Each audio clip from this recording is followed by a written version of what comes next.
Oh, so crazy when you burn in hell forever, forever, forever, forever, forever.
Oh, so crazy when you burn in hell forever, forever, forever, forever, forever.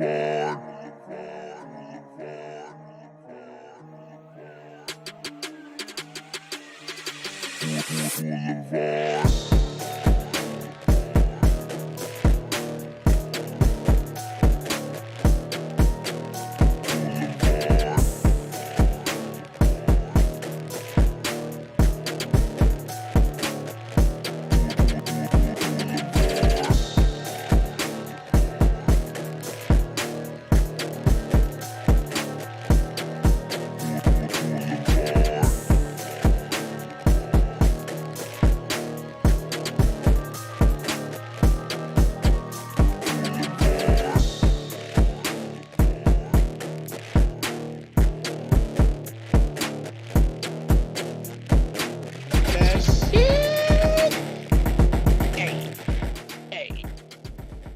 playing make-believe DJ over here. Hello, everybody, and welcome to Blvd Bullies versus the world. Blvd Bullies goes Hollywood. I wish. Larry, your head is cut off. Could you tilt your camera up a bit, you think? Or should I do the adjustments? Let's see if you can tilt. Let me see. Yeah, there you go. There you go. How about that? Yeah. There he is. Hey, Larry. Yeah, I'm here. Hey, everybody. I'm here. Bullies time. Before we talk about all the things going on in the wrestling world, we got to take time out to introduce the co-host. But before even that, Bad Take Bri, the birthday guy. Brian's birthday today, everybody.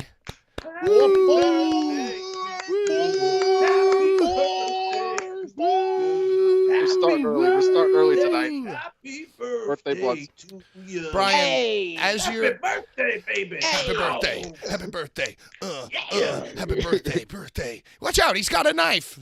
Brian, as my birthday gift to you this evening, I'm gonna just give you free reign. Full interruptions, unlimited intos. Unlimited Raising of intos a hand. for Brian. Unlimited zoom-ins too, Brian. So it's just zoom into that camera when you're gonna say something too. I'll allow it. I'll allow it. Happy He's Bad the Take birthday birthday. boy. He's Yeah. the birthday boy. This is a bad take birthday Blvd Bully style, bitch. That's fucking Yeah. 33 motherfuckers. Ooh, So young. Larry Legend. So young, Larry so Legend. right. Larry Legend. Hey, who else? Who else is that? Patrick Ewing. Patrick Ewing, 33. You know, Scottie Bob. Pippen. It's funny Yep. you say that because when I turned 33, I bought both a Patrick Ewing and Larry Bird jersey. As a real 90s kid would. Yeah, you Like, have yo, to. these is my numbers, yeah. Can I just shout out my favorite 33, the hometown boy Eddie Murray. Eddie Murray. of Eddie the Murray. Baltimore Orioles trained Yep. Cal Ripken, the Iron Man, trained him, was his mentor when he first joined the O's back in the 80s. So yeah, that's my favorite 33. I need to get one of those jerseys too. I'm in good company. Unlimited You intos, damn Brian. right. And also, I want to shout out. Boy. I want to shout out Bald Steve, who Old was Steve. our engineer Well, Steve last held week. it down. Held it down as our engineer and co-host. Had to deal with Well, me. I drank a little Evan Williams. I don't think you could tell on stream. Maybe. Evan. Evan I watched Williams. Bald Steve, the sole predictor. Right, of that's what I was the going to say. goddamn main event. I'm sorry, I interrupted. No, Brian, don't No. ever. You- Don't you ever. You know- don't apologize. Unlimited. You don't apologize. Fuck you then. Go ahead. Please explain it to the people. Right, the sole predictor, the only one that predicted that Roman Reigns would succeed over Cody Rhodes. Absolutely incredible. Hats off to Bald Steve. Old Hats off to that Steve. bald-headed motherfucker. Old Steve. And of course, as always, we're joined by Ringside Sean Oof. and Larry. Boots on the ground in L.A. Goes Hollywood legend. Mm-hmm. How was it, Larry? Exhausting. How many It was shows really, really did you exhausting. do? How many days? How many shows? Tell us everything. I was there for 4 days. I did 6 shows. I attended 8. God damn. I guess 9 if you count Wale Mania, but that wasn't. I didn't stay for the show portion And of that. that's not including the ones you worked. Those are 8 separate shows that you just So I worked. I used my voice on 6 brands on Brian's 33rd, which were Violence and Suffering, Crimson Crown Wrestling, Circle 6, No Peace Underground, and A Matter of Pride. Those Fucking were all fire, those bro. were all of my gigs, you know. That's so dope. And I only had 4. I only had 4 when I was out there, but thanks to OG Kevin Gill, OG. 99.9999 years old. Yes! Up Yes! with this motherfucker, the OG, called my ass and said, "Larry, we gotta one more time, brother," and we did. That's we dope. did. That's so Yeah, dope. so I did 6, and And when you I was worked- in the mix. when you you know? worked with Kevin, you were doing commentary? I did commentary with Kevin for Hoodfoot's Crosses and Caskets, his all of color deathmatch extravaganza. Dope. We really didn't push this on commentary, but it was a pretty monumental thing that he did. He did a deathmatch show, a hardcore show, all people of color from top to bottom, including Mega Ran, the ring announcer. So, Nice. and Kevin Gill, of course. But Kevin Gill's an OG, so, he was up there with me, and, we did that. And then Red Shoes, who I kind of was with the whole time, we roomed together. Wait a second. Stop it, Larry. I sense birthday cake. Happy birthday to you. Happy birthday to you. Happy birthday, dear Brian. Happy birthday To you. Happy Happy birthday. I'm way off. dear Brian.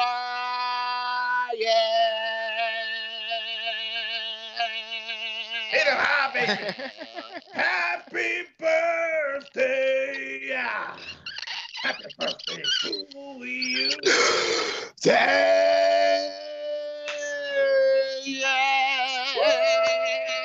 Let's go.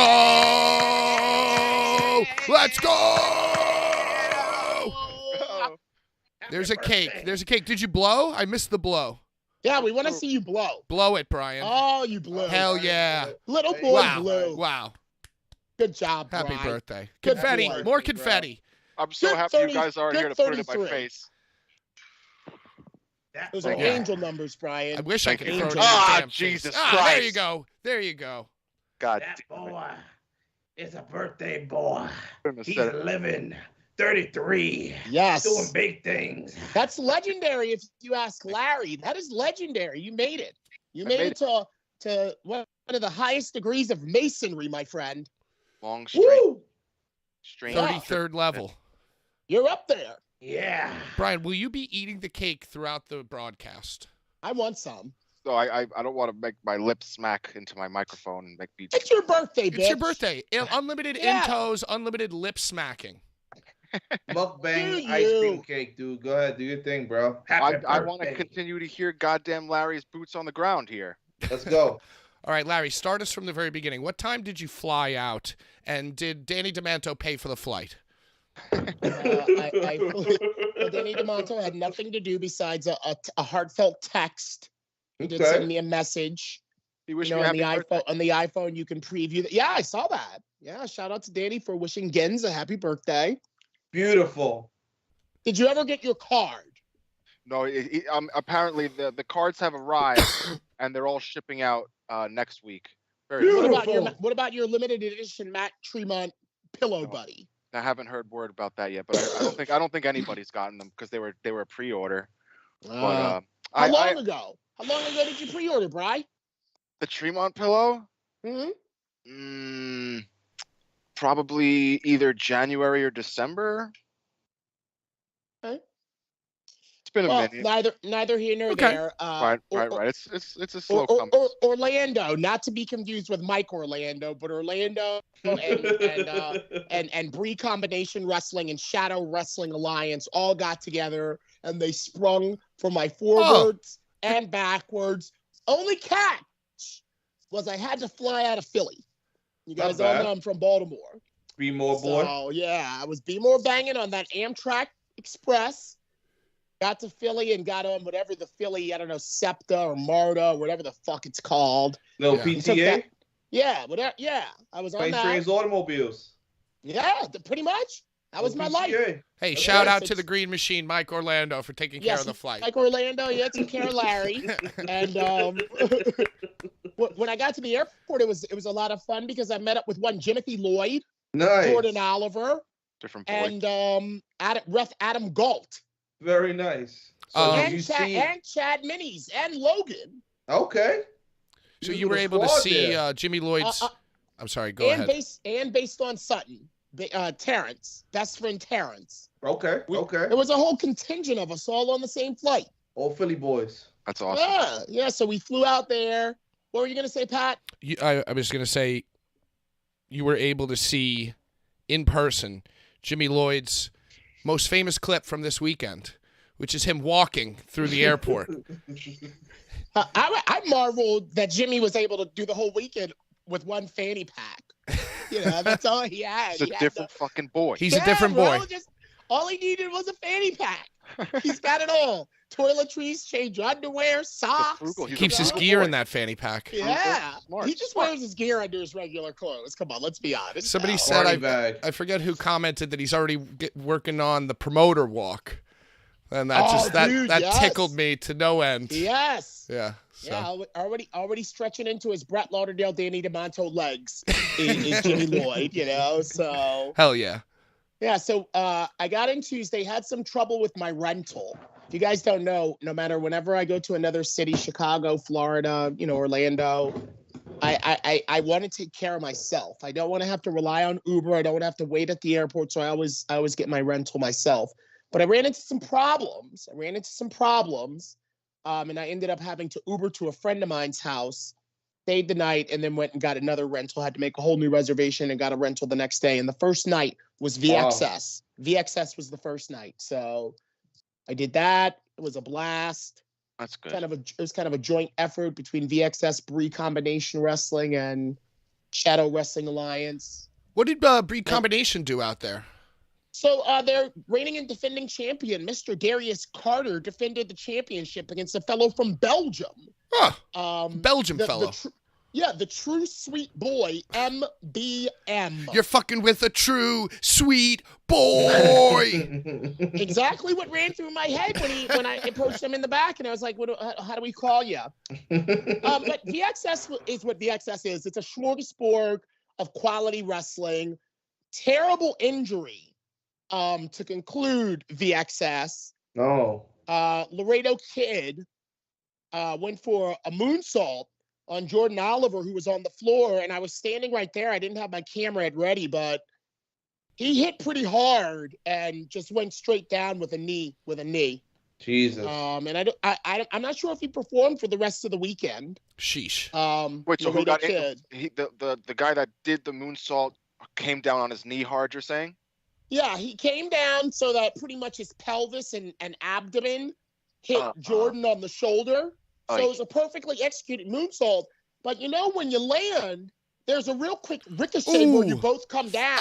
Right. And when he came down, his leg just jammed into the pavement. Man. There were no mats out there. It was to the outside. Yeah, and he just it was to the outside. Yikes. So he just went down and started screaming, and they took his boot off or his shoe off, and I could see his ankle was swelling. I don't think you're supposed to take the boot off. Well, he ordered us to do it. Jeez.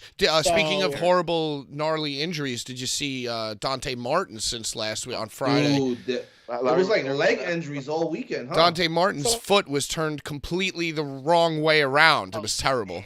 It was awful, dude. So I was there. I didn't realize that the injury was even legit. You're right. And if you're in the audience, I'm in the audience watching, and I'm like, oh, this is gonna get them out. You know, big bump, they're out. And then I found out it was legit. And I spoke to AR Fox on the last day of my time out there, and he was telling me that like he was down, you know, around the ringside area when they were talking over things. And he was just like, this sounds nuts. This sounds nuts what you guys are thinking about. Like, but they were so jovial and so like, ready. They were ready for it. Oh God, yeah. But that's so shitty, man. You see what can happen. Yikes. And it's another scenario where like the target was right, but it was like the legs, the aftermath of the whipping of the legs. Yep. Dude, that could have been his fucking neck, dude. Overshot. Yeah. Well, so the tables were too close, correct?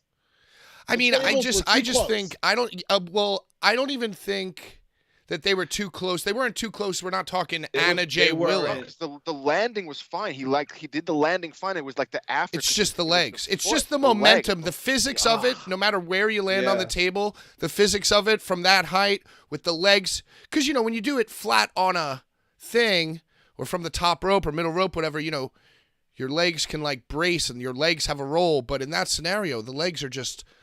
It's like free falling. It's like pretty much what happened to Laredo Kid. Oh, dude. Pretty much what happened. The same exact physics of what we're talking about that happened to Laredo Kid. We're physicists here on the show. Welcome to the show. We're doctors. Before we continue, the Larry Legend boots on the ground reporting from LA and transition shit to give away. right into we have a lot of shit. our Wrestlemania. We're going to be talking about all the Wrestlemania goings-ons. But yes, let's get to the giveaway because we've been delaying. Brian, Alright, take it folks. away. Birthday Bri, the bad tape guy. The first person to do a super chat will receive these 4 South Park DVDs. Just the Wow. just the first person. Doesn't matter That's how quite much a it is. gift on your day. You can give it a 1 cent, and you get these goddamn DVDs. And it's seasons 1, 2, and 3, and 8. Yeah, nigga. I mean, legendary I seasons. know, of yeah. South Park. I mean, like, why would you? What can we Don't you say? think that you Why should would you- hold on to season 1, Brian? I mean, I've recently got all the Blu-rays, all the seasons. all right, continue, Bluerays continue, still exist? continue, Brian. So I got that. That's that. And then, yeah, Crazy. The highest Snapchat of the night will have a choice. Brian, why did you say Snapchat? I said Snapchat. I meant Yep. Snapchat, Super Chat. The highest. We chat. knew what he meant. I've been drinking. It's my birthday. I've Birthday. been drinking. I've been But, drinking. It's these Yeah. packs. You can choose between these 2 packs of cards. I bet. Deathmatch All Stars. Spring Break. We got happened? Sean bidding on the DVDs. He wants those DVDs. Sean's got it. He's already listing them on eBay, dude. Dude, that's a steal, brother. He tried to give Steve those DVDs last week. He's just really badly trying to. You really trying to get rid of those DVDs. Just so you know, Sean. Now, if nobody else super chats, you're technically the winner of all the prizes. All the Well, things. Yeah. fuck Wait, it. so walk me through it. I wasn't paying attention. I was watching Sean snipe those DVDs real quick, Right, so snatch them. The highest super chat of the night will get to choose between one of these 2 packs. This one has a chase card in it. Yeah, you wildin'. I don't give a fuck. It's my birthday. It's your birthday. And then It's this his is birthday. Brian chaseless, loves but giving. He loves like it. giving away. I Yeah, know just the like me. joy of receiving these types of things. I like receiving too, Brian. You and me both. Dude, I love it. I love giving and receiving. There's me too. That's me I love too. Yeah. You understand me? But yes. They understand each other. All right, so There's one. Brian. Isn't that Well, a that's super chat Sean. already? That's That's Sean. Sean. Oh, that's Sean. Set it Sean off. wanted the DVDs. That was He I. wants the DVDs. That was I. Yes. Brian, can you These show the shiny DVDs again? are yours. He was like, I want them shits. Fuck this. Yeah. Hell yeah. It's actually it's dope. They're dope if you like collecting shit and like just having shit. Nah, I love I'll be honest. I'm definitely gonna keep those because I have like season 1, 2, 6, 7, and and 3 8. are legendary. You Yeah, I have know. 8. You can sell I- this. Yeah, but DVDs will eventually be obsolete. Like all these tapes, Yeah, I'm surrounded by physical media. VHS tapes that are probably molded and corroded. My Nah, my it's friend just has a like- whole ass Instagram of just like VHS his collection. He has like thousands. Yeah, I have VHS too, man. I He's have got like a bunch. blockbuster. Yeah, they're just not gonna last. That's the tragedy of it all. Pajama Dan, that's the guy who has it actually. Well, Why wouldn't you want those fellow DVDs, fan. Brian? Because Oh, I'm happy a birthday, giver. Brian. I'm a He giver. said he has them on Blu-ray. I have them on Blu-ray. I have the goddamn Blu-ray collection. All right. Okay. He said he had them on Blu-ray. I'm sorry. We got another super chat here. I don't know if the alert's going to kick in or not. I got Character Brian, I have- Productions. Happy No, I got birthday, Character. Brian. He's so $2. far over running. Oh, there it is. Ah! There it is. Thank you. Brian, I have a nice gift for you too, man. I have a gift for you too. My gift was already given. No, I have a real gift for you somewhere around here. I just got to Yeah, I have find a I have out. another gift for I'm going you. to give you some South Park DVDs. I have some every South. single episode on Blu-ray. Shoot. Damn. What kind of South Park DVDs do you give to the guy with all the Blu-rays? Hey, You don't.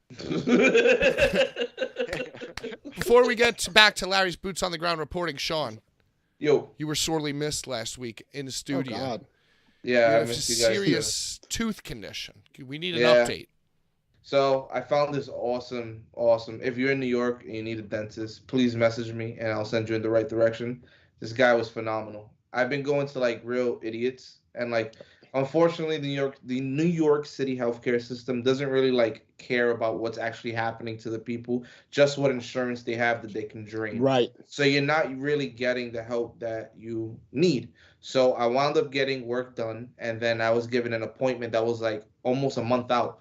So then a week into a week about to be the appointment, I wound up getting fucked up because what I needed to work on wound up flaring up and it got worse. So I wound up going to the emergency room. They had to see me there, and the next day it got bad. So something prompted me to Google medical dental insurance like immediately, right? So I found this number. I call it. Just so happens that they take my insurance. So my insurance only approved me for one thing. Turns out this guy has a membership, not a health benefit club. It's a membership. So you pay $125 a month, and it guarantees you a bunch of things that you could get done. And whatever else that you have to pay, you pay. And it's not nothing crazy. But this guy, man, like when I tell you, like, best ratings I ever seen, best bedside manner when it comes to surgery, top dude, bro. Top dude. If you need a dentist and you're in New York, let me know. I'll point you in the right direction. This guy's taking care of me. I feel fine. I have to get work done tomorrow. When I go, I've been going for the past few days now, and I don't feel no pain. Did he give you Percocet? Nah, I don't need it because of what he did for me. And like, I'm very grateful for that. I was really messed up. Yeah, like, hell yeah, hell yeah, in the world, dude. yo, really messed up. So because Was you it know, holistic? Is it holistic care? Is he so yeah, so like sounds like a cult. So he basically like he told me to buy this this thing on Amazon. It's by this doctor called the Guru Nada. Amazon.com? On Amazon.com, yes. Now Yeah. I can't tell what is real and what isn't real here. So it's a Yeah, it's, this is all real, dude. This is legit. I can tell It's Sean would legit. lie. nah, Yeah, it's the legit. guru, the And- guru doctor. Yeah, and bro, I'm dead ass. So they give me this coconut oil. Look it up, Guru Nada, and it's called oil pulling. And basically, what it does is it revitalizes the strength in your gums to give your teeth the strength that they need to protect the enamel. And it's basically it's all herbal stuff like So that. basically, you went to you went to the wandering bear of dentists. Nah, not this dude just know what he's talking about, and he's like, I guess he's Yeah. very open to Yeah. other, I guess, remedies other than just Western medicine. You know what I'm saying? Because like there's other ways of like curing the body. You know what I'm saying? It doesn't have to result into other things. Vicodin or Percocet or something to get you hooked, and you want oh yeah. Yeah, seriously, man. know? It's called Guru Nada coconut oil. It's oil pulling. Like I'll be honest, if you haven't been to the dentist in a while, you And do it this for numbs your 30. shit too? Nah, it doesn't numb your shit. It just it Let him talk, Bri, but Sorry, interrupt it's at my your birthday. Let him talk. Yeah, you're right. it takes Let him I'll talk. be honest, it helps take away the pain, and it's like it helps revitalize the strength in your teeth because you can reverse it no matter how bad it is. You can reverse the strength in your gums. Reverse the once you curse. once Reverse you start the doing pressure. the oil pulling, you rinse every day for like 20 minutes before bed, and you spit it out in the trash because it's not good for the pipes. And then you know what I'm saying. You take care of yourself. You go for normal checkups and all that. You be good. Yo, here we go. Holistic medicine. Guru Nada. I'm telling you, Guru Nada. Look it up. Bro. It's wild. Bro. All right, It's wild. hey, one day this show's gonna Facts, take Brian. off, and we're all gonna Facts. get veneers. It's like the bloodline. It's gonna be awesome. Facts. Yo, I got. Yo, beer, man. I just It's like- realized that Roman doesn't have the gap anymore. I just Oh, realized dude, that he's the other had Yeah, night. he got Big- size for some little teeth. Big blue horse teeth for like 3 years now. Hey, it looks Yeah. like fucking Judge Doom and goddamn Who Framed Roger Rabbit. Bro, I just noticed it. I'm like, oh shit. Because I just remember when he was like doing the suffering succotash shit, and everybody was like, yo, this guy sucks. All right, so we're glad that everything's going on. Everything's good. Sean won some Everything's going on. DVDs. He Thank won you, some yo. DVDs, and he won a new tooth. Brian's won a new birthday is mouth. today. Brian's Yeah. birthday. Bed Take Bri, the birthday guy. So far, the top super chat is $2. So they have Yep. their choice of the card packs. The second place super chat will win the card packs. And I'm sorry to inform you that the South Park DVDs are off the table. Larry, Yep. I want to get That was back the to your first one, boots first on the boots on the ground reporting, Larry. Tell us about Circle 6. Tell us about the first night of Circle 6. Hold on. I just want to shout out that VXS, the show that I did on Wednesday, airs tonight. Obviously, I don't want you to get off this, but at 8 o'clock tonight on Fight TV is when you can watch the VXS show where Laredo Kid suffered the injury. Yeah. Circle 6, Pat, was Hoodfoot Show, and Well, talk to me like I'm a child because I don't know what happened. How many shows did they run? I heard that one was in an alley that didn't have anybody in it. Then they had a good one.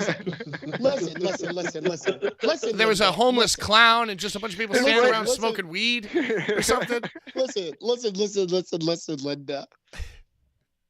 So you know Brett runs the Collective every year. Correct. $439. You get like all of the shows from the Ukrainian Cultural Center. And I guess Circle Six is like, I guess they're like fighting Brett, so what are they doing? Like, they're whatting Brett? They're fighting them. They're not friends. It's a war. They're a war. Atticus is very outspoken about his disdain for Brett. They don't like each other. So what Circle Six did, and I just was learning this as I agreed to do Hoodfoot Show and showed up and got the meeting. But they basically did everything that Brett was doing from the Ukrainian Center, but in this club called the Knucklehead, all for free on YouTube. Mm-hmm. All live, all for free, straight streamed, all WrestleMania weekend. Yeah, it was on Twitch. $6 at the door. And it was $6. $6 at the door. Like the best value. Incredible. Yeah. Do they have money like Green Machine Mike Orlando? Is that basically what we're talking about here? So I have it on pretty good authority that they're big.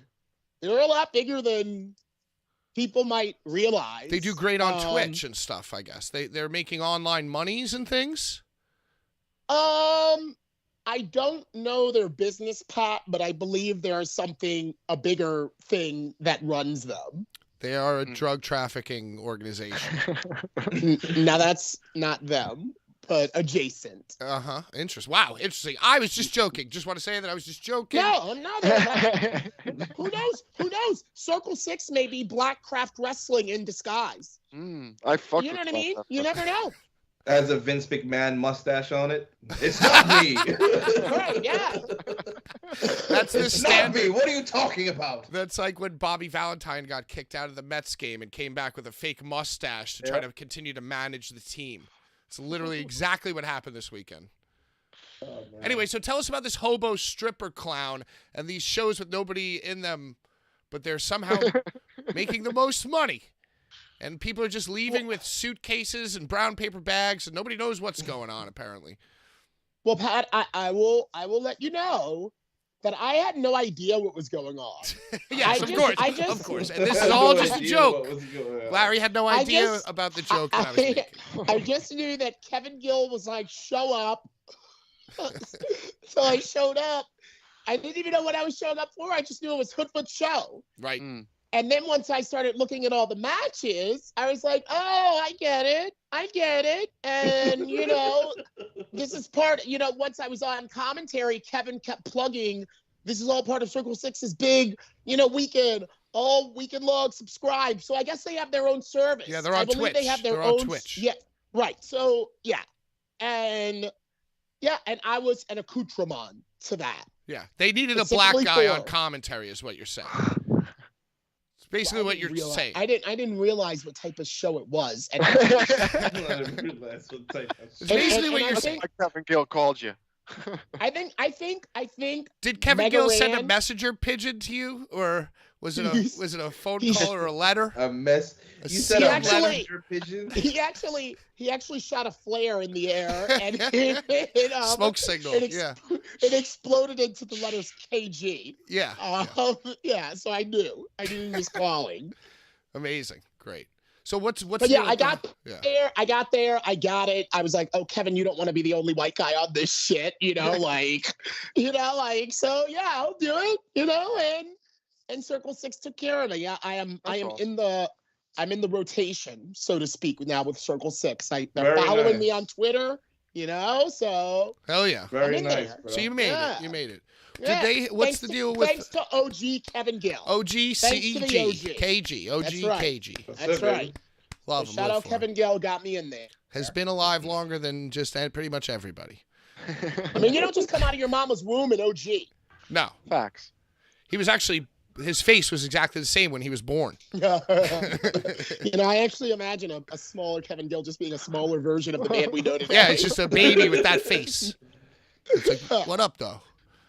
What up, though? Yo, so what's the deal with, Brian, what did you watch? Because I want to get down to this hobo stripper clown at Circle 6. I have no idea what you're talking about. Larry wasn't involved with that one. No, I wasn't. Go ahead. Go, bro. The only Circle 6 match I did watch was the Matthew Justice and Bobby Beverly match. Clockwork Orange, House of Doom. Dude, I wish I was a part of that shit just for the title alone, It was bro. sick. It was very cool. And those two motherfuckers belong in some Clockwork Orange type shit, okay? Right. Larry, can you give us bro. what was it called? The Clockwork Orange? RJ. Is Red Shoes is RJ, right? Yeah, RJ, Roger. Yeah. Yeah, look, he's on the plane. He's on the plane. What's up, Look at dog? that. Oh, right on. Shout out, RJ. Yeah. My man, bro. I was with RJ the whole time. Okay. RJ got shown the door from No Holds Barred before me, and I thought it was fucked up. So it meant a lot for me. Wait a second. They kicked you out of No Holds Barred? Yeah. You're talking about showing the door. I'm sorry, I got you confused. Know that story? I thought we said you knew things, Yeah. No, I know things. I know things. I thought you meant showing the door literally at a show, not proverbially. He was. Look. There's the door. There's the door. Jeez, I'm so confused. Oh shit. There's the door. Get your shit and get the fuck out. They put some stank on it. Anyway, Larry, continue talking about. I'm sorry, I'm derailing everything. So shout out Red Shoes. It meant a lot for me to be in LA doing so many things with him after I also, through hook or crook, left ICW. It was always a great thing to see him at shows. I met him first at VXS and encouraged him to keep doing your thing with those fucking photography. And look at him. Pictures. He's got Club Launch. He's got Clarbonch to be down there with Chris Grosso, Earl the Pearl, all of the legends. Hey, way to go. Shout out. And he's watching us on the motherfucking plane. Shout out Red Shoes. Hey, thank you. Thank you. Shout out. Hell yeah. So what's the deal with this hobo clown and the bunch of guys standing in an alley? Bro, what is this? Bunch of guys were standing in an alley or something on Thursday. So Wait. What's the deal with this hobo clown? What's the name, Brian? What's the name of this match? The Clockwork Orange Match of Doom? Yeah. No, what's the actual name? Yeah. That's the name of the match. The name of the match. It was a Clockwork Orange Doom Death Match. Right. Larry, you said that you wish you could have announced it. It was awesome. Well, I mean, everybody knows that I fell in love with CZW once I realized they used the term ultra violence, which was a term I'd only ever heard in Clockwork Orange. That was when I fell in love with CZW. When I forget if it was Drake or Nick Gage, they said, "Hey man, don't call that shit a death match. Death match is so Southern." He was like, "You call this shit ultra violence," and I was like, "Oh, say no, say less." I love that. So could you give us, how's your voice feeling? Do you want to give us a little? I mean, how do I sound, Pat? I feel like you sound great. Do I sound good? You sound great. I No, want so you then, to say. My voice was holding up. I'll tell you one thing. The last show I had to do with no mic. Oh my God, I remember you saying that. Could you do could you just do a quick announcement just for Brian's birthday? And now for the Clockwork Orange. What's it called? What the fuck's it called? I can't do that, Pat. I already sang for Brian's birthday. You already got that's me true. singing That's for my true. supper on this. You bitch, did bro. almost sing yourself right into an aneurysm there at the end. Yeah, you're right. You You're ever right. seen the video where the guy hits the Hall of high Fame, note baby. and he falls back? I I did that. I did that once for a fucking RCW, except for it was Too Cold Scorpio pulling out his dick. I fell straight back and my legs were right in the air. I was shocked at the sight of it. Okay, I'm gonna have to send you all that. It was hilarious. Very, very funny. Very, very funny. So Brian, Circle 6, Hobo Clown Adventures.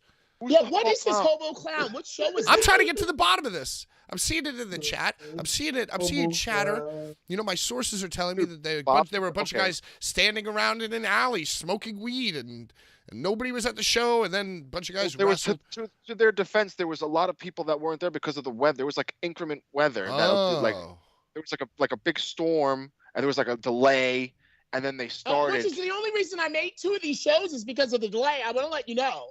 If it wasn't for the delay, I wouldn't have been there. Thank God for the rain, then. Right. Yeah. Well, that's why it seemed as if there was not that many people in attendance. But I think there were people, but they, like during the Matthew Justice and Bobby Beverly match, there was a crowd. Bubbly. Bubbly, Did I say bubbly. Bobby again? Did I say it again? Shit. No, it's just fun to do. Boop, It's just mad fun Boobily to Beverly. Do you guys know what the Clockwork Orange House of Doom match is? Why is that so? I know. There's a cage on one side of the ring. Correct. It looks like And then Psycho there's- Circus. Yeah, it's the Psycho Circus. Yeah. Well, what is the Psycho Circus has the chains hanging with the weapons? Oh Um, no. Well, sometimes there are suspended Yeah. weapons. Yeah. Okay. Yeah. Well, so then I basically have it's seen the Circus. Psycho Circus suspend weapons. I just want to Yeah. let you know Kendo that stick. I have Yeah. witnessed that. Well, there was barbed wire and there was glass. There was like everything. It was like a 4 panels of different destruction type of destruction. No, well, there was So it was only one side of quarter, cage, one side of cage. glass, You one know what it side. was? right. It was real horror show Tubes. There was shit a is row what of it tubes. There was. was a row of tubes on the other side. There was they were sticking out, not like in a normal way. It looked cool. It was a very cool setup, not a regular thing I've seen before. Sweet, Yeah. so I've you never loved it. Psycho Circus. I've never seen Psycho Circus. It was real horror show shit, and I understand that Matt Justice was very much injured, Oh Yeah. severely yeah. injured in the match. It's like chopped Dude, meat they in were- his hand or something, right? He was squirting. He had like a fucking Ah, huge fucking squirting gusher. I don't like Making me seeing hungry. shit like that anymore. Yo, when I first saw yeah. Sexy Eddie squirting from his arm, and then Please. brain damage squirt from his head, I was like, that's awesome. Oh, yeah, Schlack. No more, Yeah. no What more about squirting. Sexy Eddie cupping his balls and doing a nude moonsault in Toronto? How about That that? was wild. That was wild. That was Or Ottawa, that wherever was the fuck they pre were. XPW stabbing the dick. It that was, That yeah, was right before. yeah.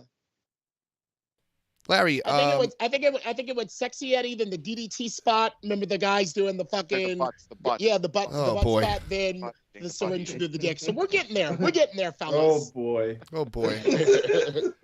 Larry, do you like commentating, or do you prefer ring announcing, being the master of ceremonies? Look, I'm going to tell you, Pat, it depends on who my partner is. Mm. Now, the first time that I ever announced with Kevin Gill, I'm not going to lie, I had gotten that gig earlier in the day.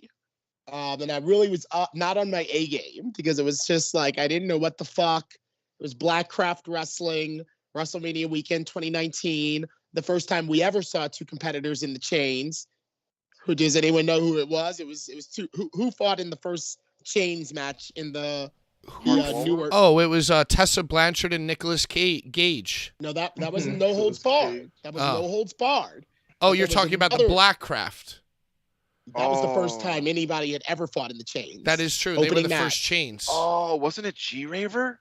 And Fuck, I can't remember who G-Raver wrestled, but he put Brian, the move tattoo closer to needles the right in his camera. It'll help face. you think. He put fucking tattoo needles right in his face. I can't remember who it was. Was it Matt Justice?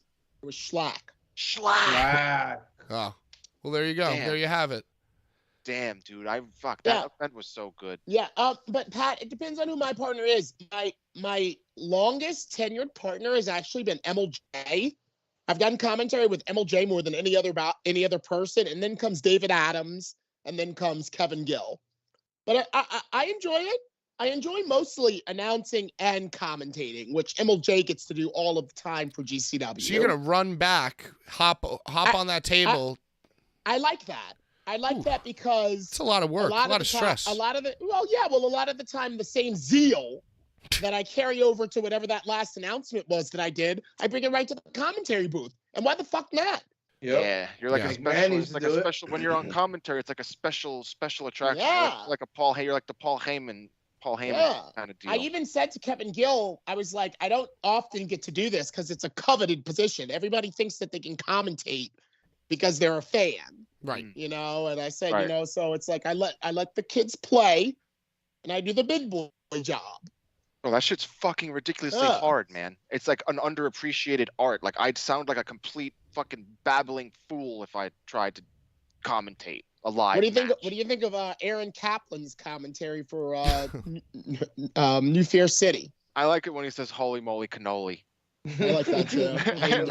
I enjoy Aaron saying that too. It made me laugh when he said "Holy moly cannoli." That's great. He's like Punky Brewster. He's like Rodney Dangerfield. Yeah. Oh yeah. He's funny. But yeah, it was great. You know, I did the Circle Six. I debuted for Circle Six, and earlier that day I did Sage Sin's Crimson Crown Wrestling. Oh, that was the one on the bouncy house. Yes. Yeah. Now that was difficult. Larry, I gotta stop you right there. We got a super chat. $10. Oh, the new first place. The new first place. $10. I'm sorry, Larry, to interrupt you. Is it Joey Coco? Nope. It's I Got Character Productions. Brian, show the cards, please. All right, let me get them. Get the cards, man. You get the choice. So we won't know until the end, I guess, because you might possibly get outbid. These are the cards. So he gets the choice. Right. The choice. Right now. The As pick of of right the now. litter. And the question that's- attached to that bid is, the first show of the C6 stream was Gay Pride Wrestling show that featured a stripper, hobo clown, avant-garde performance. They followed that with a weed circle to compete against Bloodsport. Hey, way to go. There was a gay show by Circle Six I had no idea about. I didn't know about it either. Wow. And there was apparently a hobo clown. That's awesome. I'm very Stripper hobo. avant-garde. Stripper hobo. Sounds dope. All right, Larry. So I announced the drag queen. I announced the drag queen called Blvd Doll. that was at the anime convention or whatever? The Sailor Moon rave. Oh, that Right, looks lit. That looks fucking lit, Hey. Larry. I got a shout out to give. Ooh. I want to just shout out. Oh God. I want to shout out 3 promoters. There are 3 promoters that I worked for this weekend that all stayed home. Now that is boss shit. When you have a crew that is so dedicated to the cause that you can send your troops all the way across the country to run your shows, to me, that is some real boss shit. I just want to say that. 3 promoters. They ran when the shows were like on point. Absolutely. And you know why they were on point? Because those promoters all knew that I was going to be there. And even at a show where there's no fucking microphone, if you got me, oh, bro, you ain't got shit to worry about. You can stay the fuck home. Bro, that's insane, man. How did you? And you Hell kept yeah. your voice was. You kept the pipes. The pipes were good. So you know what? I kept the pipes pretty well all the way throughout. The commentating was the hardest thing to do. And by the time I got to the Sailor Moon rave and these yahoos were futzing about with the mic, and this is my own bad because I sold my mic. I have my own personal mic that I sold to Neil Diamond Cutter on one of the live sales. I was just like, look, stop fucking around with this shit and I'll just go out there. There's only like 50 people here and you just keep the music low and I'll announce the fucking shit in the ring full voice. That's badass, dude. And I Larry, did. it looked like there were 3 people there. Yeah, well, you know, angles. Hey. Oh, yeah. it was Hey, very- allegedly. it was very dark. I'm just joking. No, I was just It was joking. very dark. I saw Larry fucking dancing, getting lit at the end of that fucking rave. At the end of it. At the end of it.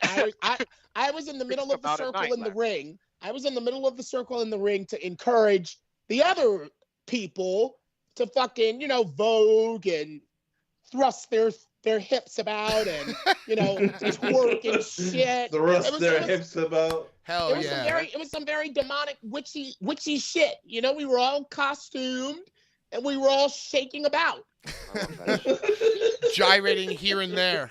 Yeah. all hither and shaking about. thither. We threw our asses. You know, like, you know, so but I was motivated. I was so motivated by the end to just be done. The next day was all to myself. I got to do what I wanted. You know, I knew I was going to hang out with AR Fox, one of my best friends that I never get to see anymore. I haven't seen him for like 3 years. So when I got to that Sailor Moon rave and they were fucking around, it was like after midnight. I was like, fuck this. I'm starting the show. Turn that fucking music down and let's go. Hell yeah. And we Hell did.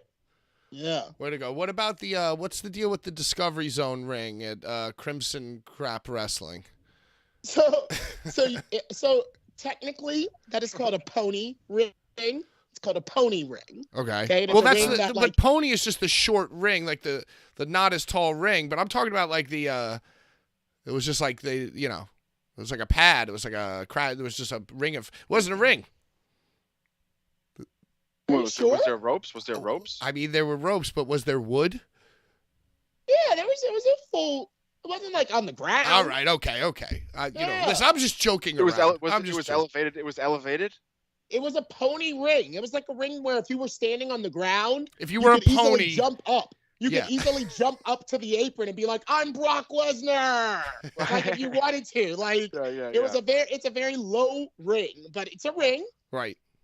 There's a ring. You know, they were in there wrestling, and that as well was kind of difficult. Not because of I had to do 2 shows back to back, but because the first show was at 11 in the morning.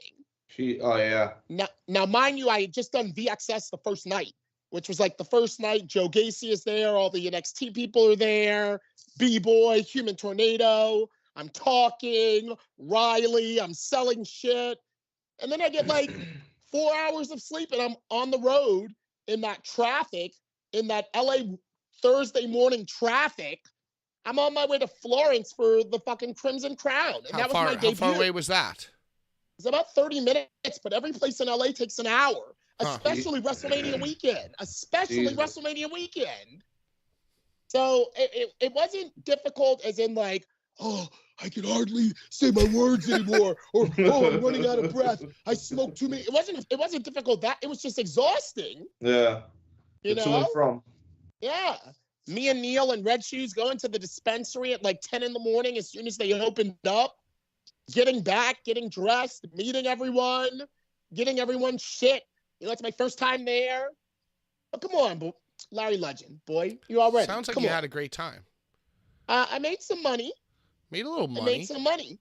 Yeah, I made some money. Hey, some money, I saw some friends. I did some blow. I did not get laid, which is, so. Shoot. 3 out of 4 is good. 3 out of 4 is good. Well, you know what? I was exhausted. I was a tired boy. I didn't even know if I could have fucked. Right. I didn't even know, So it was good though. And last, I will call out Brett Lauderdale being gracious enough to open his doors for me to come and watch young J Rose at the fucking for the culture. Very nice. My first ever for the culture, which is an event that I've always wanted to check out from the first one that they did where it was Too Cold Scorpio versus AR Fox in the main event. But I got to check out for the culture and it was great. It was an awesome night. Similar to, it's like the same kind of concept that is the Circle 6 Hoodfoot one. Exactly. It's dope. I like. Yeah, I but like it's not hardcore. It's just matches. No death match. Right. All of color matches. No GCW. No, there was no GCW death match this weekend. It was all wrestling. Wow. They did no death matches. You know, this is the first year that I did not watch anything on Thursday, Friday. The only thing I watched was WrestleMania this year. And this is the first year in probably 5, maybe 6 years that I haven't watched Janela's Spring Break. This might be the first Spring Break that I didn't watch. I didn't even really know what time it was on. You know, it was late. It was late because of them being in LA. Yep. It was on really late. And I feel like I feel like it's like kind of dwindled as well. Like a few years ago, maybe pre-pandemic, or maybe even that one pandemic year, you had like 25 promotions, 30 promotions, Thursday, Friday, Saturday, Sunday. It was like a show every moment. Hour. Yeah. But well, the jig is up. The jig is up. You know what I did watch? I actually did pay attention to, because I was home that day, Alex Coughlin, NYWC alum, versus John Moxley in the Blood Sport. I did watch that. That was fun. All right, so let's wrap up this Boots on the Ground reporting. Larry, thank you so much for your insight. Well, can I shout out one really good deathmatch show that I did witness? It was the Ruthless Pro Wrestling. And it was Dr. Redacted versus fucking Tremont. And it was just insane. That was Sunday. Brian, you're talking about the Faces of Death weekend that happened over in New Jersey. That Ruthless Pro was, it happened in Jersey. It was in H2O. It was at H2O, right? Ruthless Pro is from Chicago, I believe. Yes. So 2 things, Pat. The entire weekend, out of everything that I heard, one name that I heard more than once was what's that fellow from NYWC's name that you just said? Alex Coughlin. Alex Coughlin. Several times. It's pronounced Coughlin. Show. Yes. He's an android. You don't soften the letters there. I'm telling you. Coughlin. Yeah, it's Coughlin. Coughlin. Yeah. So yeah. You better study up, Sean. Better study up for me. Island. Yeah. Shout out that Long Island boy. Yeah, Long Island boy. Nice mustache too. Yeah. And also shout out Neil, Hoodfoot, Redacted, anybody that did the Bip Bop, anybody that did the Wednesday, Thursday over in LA, hopped the fucking flight Jersey and caught all those guys. I was going to ask you about all those guys. That's phenomenal that they were able to fucking do that shit. Right. Hoodfoot seemed to have been in 2 places at once. Yeah. Same day too. So Thursday, Friday. Motherfuckers, bro. Thursday, Friday, LA. Red Eye, Friday. That's some rock star shit. Was on the Ruthless Pro. He was on the Ruthless Pro show. He wrestled fucking John Wayne Murdoch. It was fucking insane. I love me some Hoodfoot, and I'm glad that he won the American Deathmatch Championship. That was a shout out. Yeah. Shout out. Thanks for Shiny Shoes. Shout out Shiny Hoodfoot. Shoes did it. Shout out Hood. And I heard the name Dr. Redacted a lot of times this weekend as well. Shit. Another one.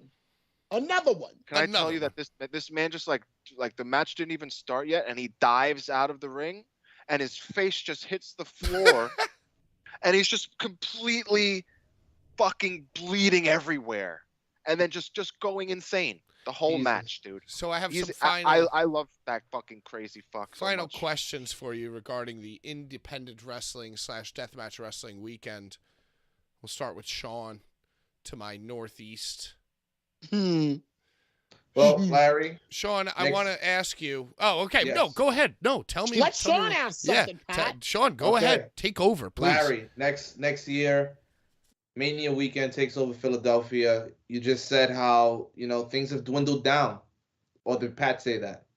What do you guys said that it's dwindled down? Well, it was me. I said the negative. The collective. I said the negative. Yeah. The collective has dwindled down.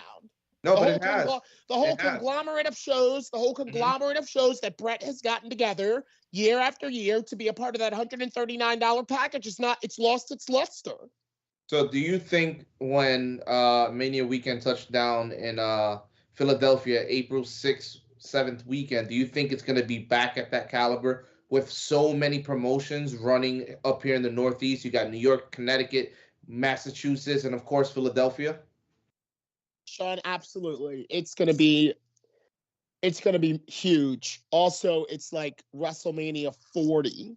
Oh yeah. Like you got to remember the numbers. Yep. This was WrestleMania 39, 3 9s. No, if I miss it, I miss it. 40? That's big. Oh yeah, 40. The big 4-0. Mm-hmm. The big 4-0. People that were at 1. There are people that were at 1 that are gonna that are definitely going. Oh, dude, that sounds great. The last time I was there was 20, and that my goal is to be there for 40, and I'm gonna be I'll probably be turning 34 around when it happens. So that's like my birthday goal next year. You lost me there with all those numbers, Sean. What were you gonna say? No, that was it. That was my question. I just wanted to know if I think next year it's gonna be back to business as usual. Let's go around the table and just not counting WrestleMania, talking about what happened this weekend on the Independents, on IWTV, maybe even Ring of Honor, and even if you want to go back to the previous Wednesday, which, could count in this Wrestling Mania week for AEW, give me an MVP and a favorite show. Sean, favorite show of the weekend, not counting WrestleMania, and an independent wrestling MVP. Well, to be honest, I didn't really watch much. This was the first year. He was hurt. He was the tooth. Yeah, the tooth. Salty boy. I was salty boy, and I was just resting. This was the first year that I really didn't watch anything much like you, Pat. Yeah, I didn't watch anything either. I was just like, I watched Sunday. I watched Sunday's show. I know you said without WrestleMania included, but I think that was probably my favorite thing to watch. I enjoyed Sunday a lot. It was very old school. And I think that the direction that they're going in now is the proper direction. I totally agree. We're going to get to WWE in a minute. And, maybe we'll do like a live show in Philly, the 4 of us sitting at a table. I don't see why not. Be done. Yeah, we could do like Rosenberg. Get a place. Yeah, we could just get a place, little place that fits like 15 people, 15 of our closest friends, 20 of our closest friends.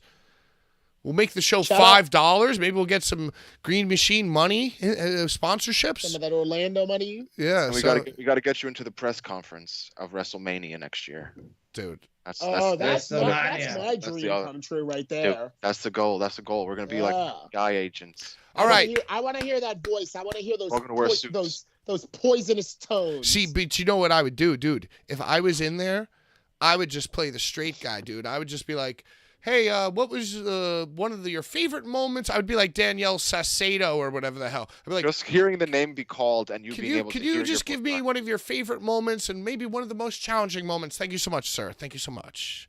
Ken Kelly, I love you. Thank you. Thank you so much. No, you would have to say Pat of the Blvd Bullies. Right. That would have well, to be the first thing and you know out what, of your dude? mouth. Actually, oh man, I want to get into it too because the press conference, they specifically say, right? Say your name and what media outlet you represent. Affiliate. And at night one, only the first guy did it, and then everyone else just asked the question. They were all like nervous and shit. And I was like, oh, dude. I mean, obviously, if you're with ESPN or AP, it don't matter. You don't have to plug the name. But if you're with like Dropkick.net, you should probably say. Anyway, forget about that. We're going to get to WWE in just 5 minutes. Brian, give me your independent / deathmatch wrestling favorite show that you watched this weekend / MVP, somebody who came up. Yeah, it's going to have to be that RPW, Ruthless Pro Wrestling show. They did a lot of SPO shit that was like really, really nice. And then Dr. Redacted is just the man of the weekend. That fucking bloody crazy fuck. He is a crazy fucking guy, isn't he? It's the best shit. We could probably get him on the show. He loves my driving. He loves Brian's driving. Yo, Larry, we should do this month, end of the month, last Tuesday of this month. Maybe we do like a Dr. Redacted Larry Legend. He lives. I'm pretty sure he lives in Vegas. No. I think. No. I feel like he lives like probably down the block from me. He lives on the island. But when I was driving him, I don't know if it happened. When I was driving him home, he was telling me that he was moving with his girlfriend to Las Vegas. Maybe they moved. Maybe they moved. I think she might be from Vegas. Maybe they moved. That's the information that I have. We can have him call in. That's easier than have people travel. We'll figure it out. We'll figure it out. Larry, give me your favorite show of the weekend, not counting WrestleMania, and maybe an MVP, a standout. Don't say Sailor Moon. Why not? Favorite show of the weekend by far was the Sailor Moon raid. Because nothing, and I said this to the promoter Rick Cataldo, nothing the entire weekend looked like that. And I am very big on the look of like what you're seeing. So that was my favorite show.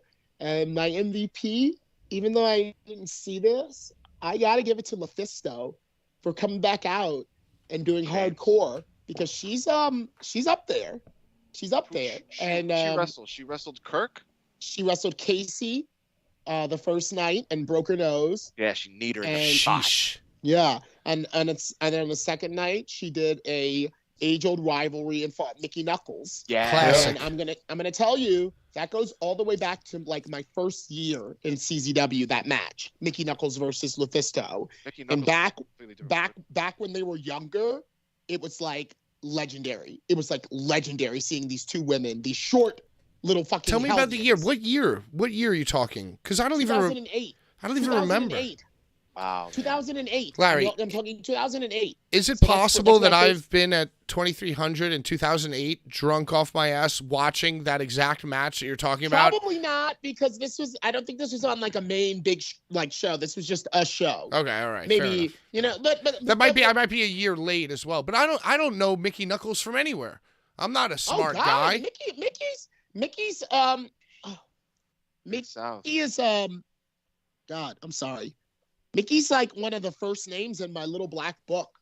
In my first book of like CZW names. Oh my God. Mickey, I have her How much for that book? How much for that, I wonder? Priceless. It's also got my wedding vows. I'm an ordained minister, so my vows for are in this little black book. But I got Kenny Royal. I got Matt Wild, the good guy Azrael, Big Time Rush, Order of the Black, Drew Gulak, Ultraviolent Psycho Shooter, Drake Younger. This is my original CZW. Like, if you look at those original shows, I didn't even have a tuxedo. I just had a suit, and I had a little black book. I looked like a preacher.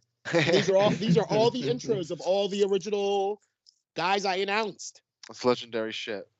Yeah, I keep that thing on me. Yeah. I love that. All right, Yeah. so pretty much finishes So yeah, everything up. Lufisto is my MVP. I didn't even see the match, but it takes a lot to get out there when you're old, and her lifestyle makes her a lot older than she actually is. Kind words from Larry Legend. Yeah. All right, so that's...